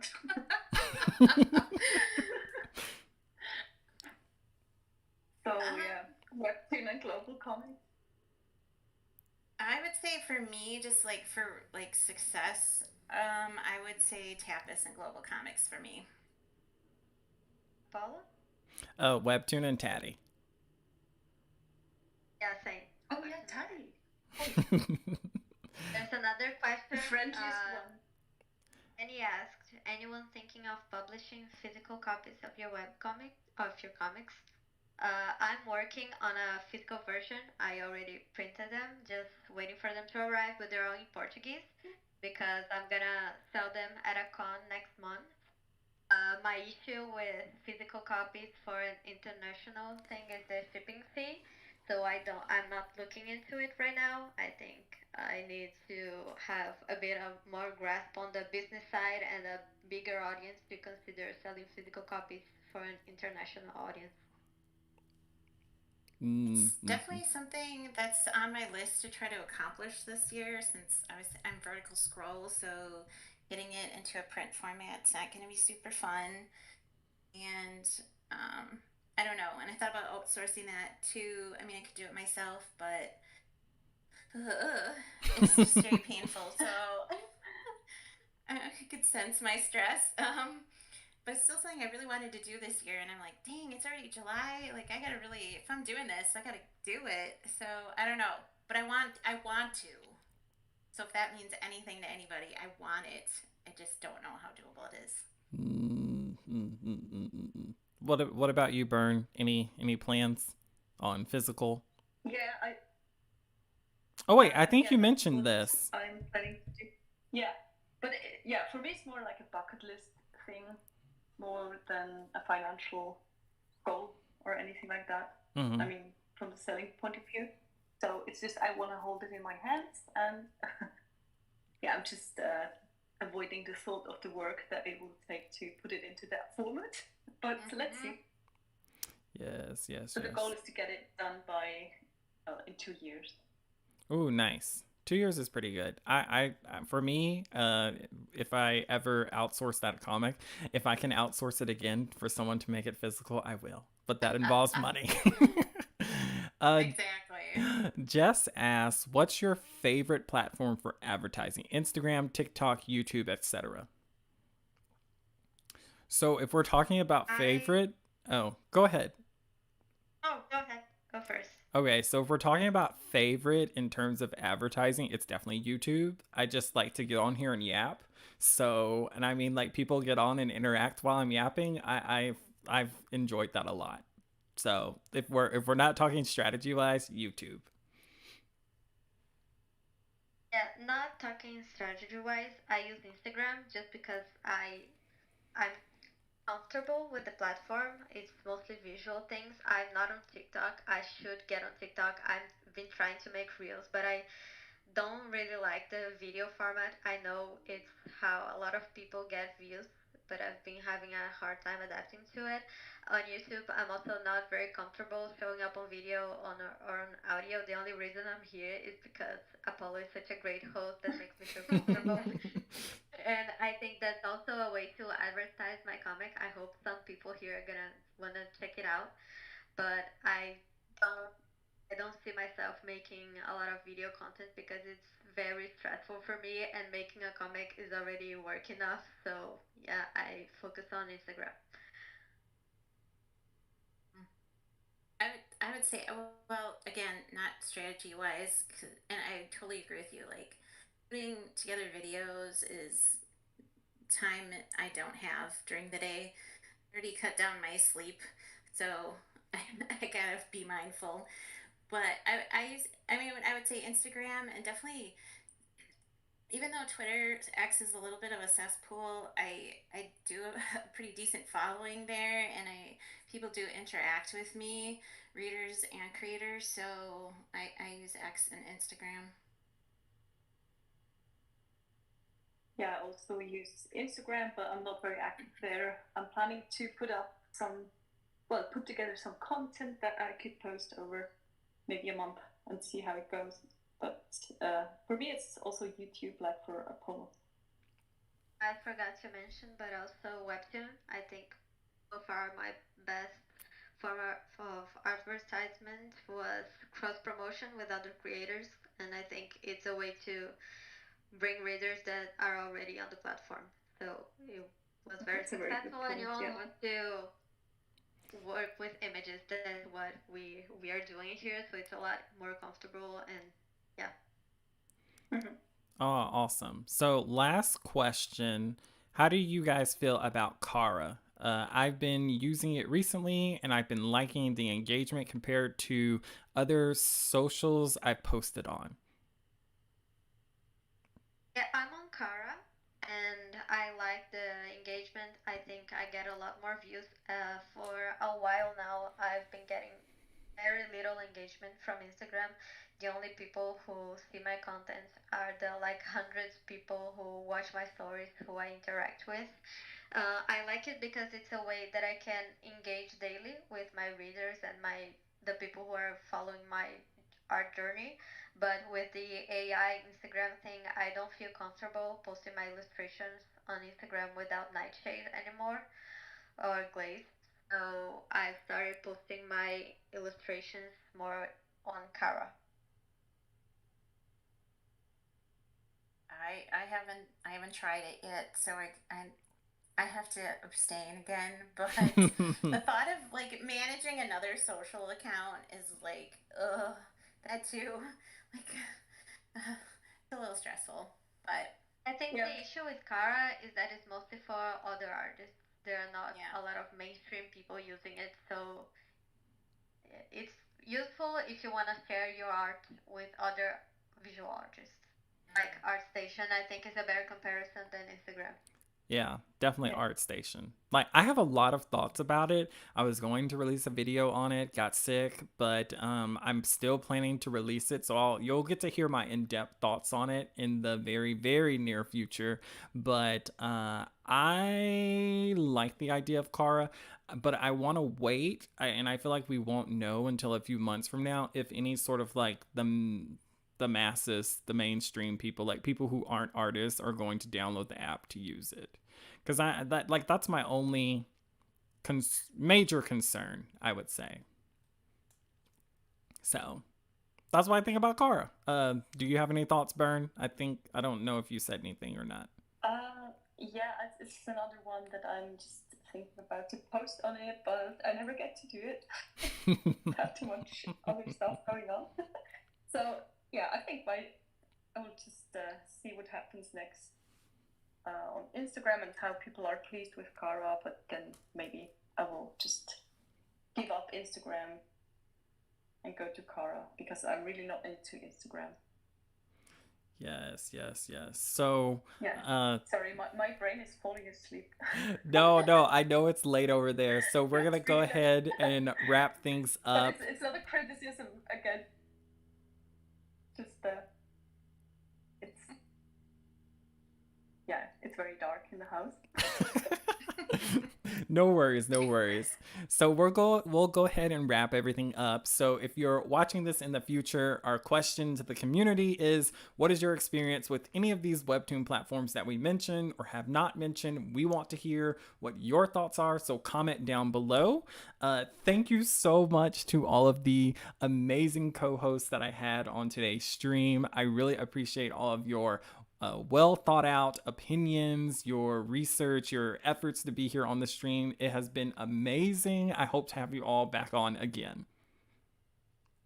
Yeah, and smash the like button and subscribe to PantheonTalks. I always wanted to say this, so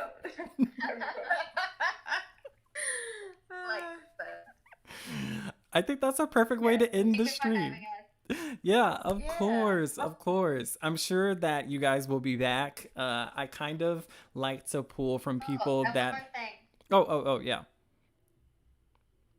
Check out our comics: No Strings, Assassins Don't Cry, and Pirates of the Hard Knocks. Yes, all the self-promotion. So if you guys, I was going to say, if y'all wanted to give a little shout out to yourselves before we close, that would be fine. I'm so glad you did that for me. You did it for us. So. Yeah, so that worked out perfectly. So please check out all of their comments. There will be links in the description down below, and I will catch you all in the next round table. Hopefully the next video too. All right, bye-bye. Bye. Bye.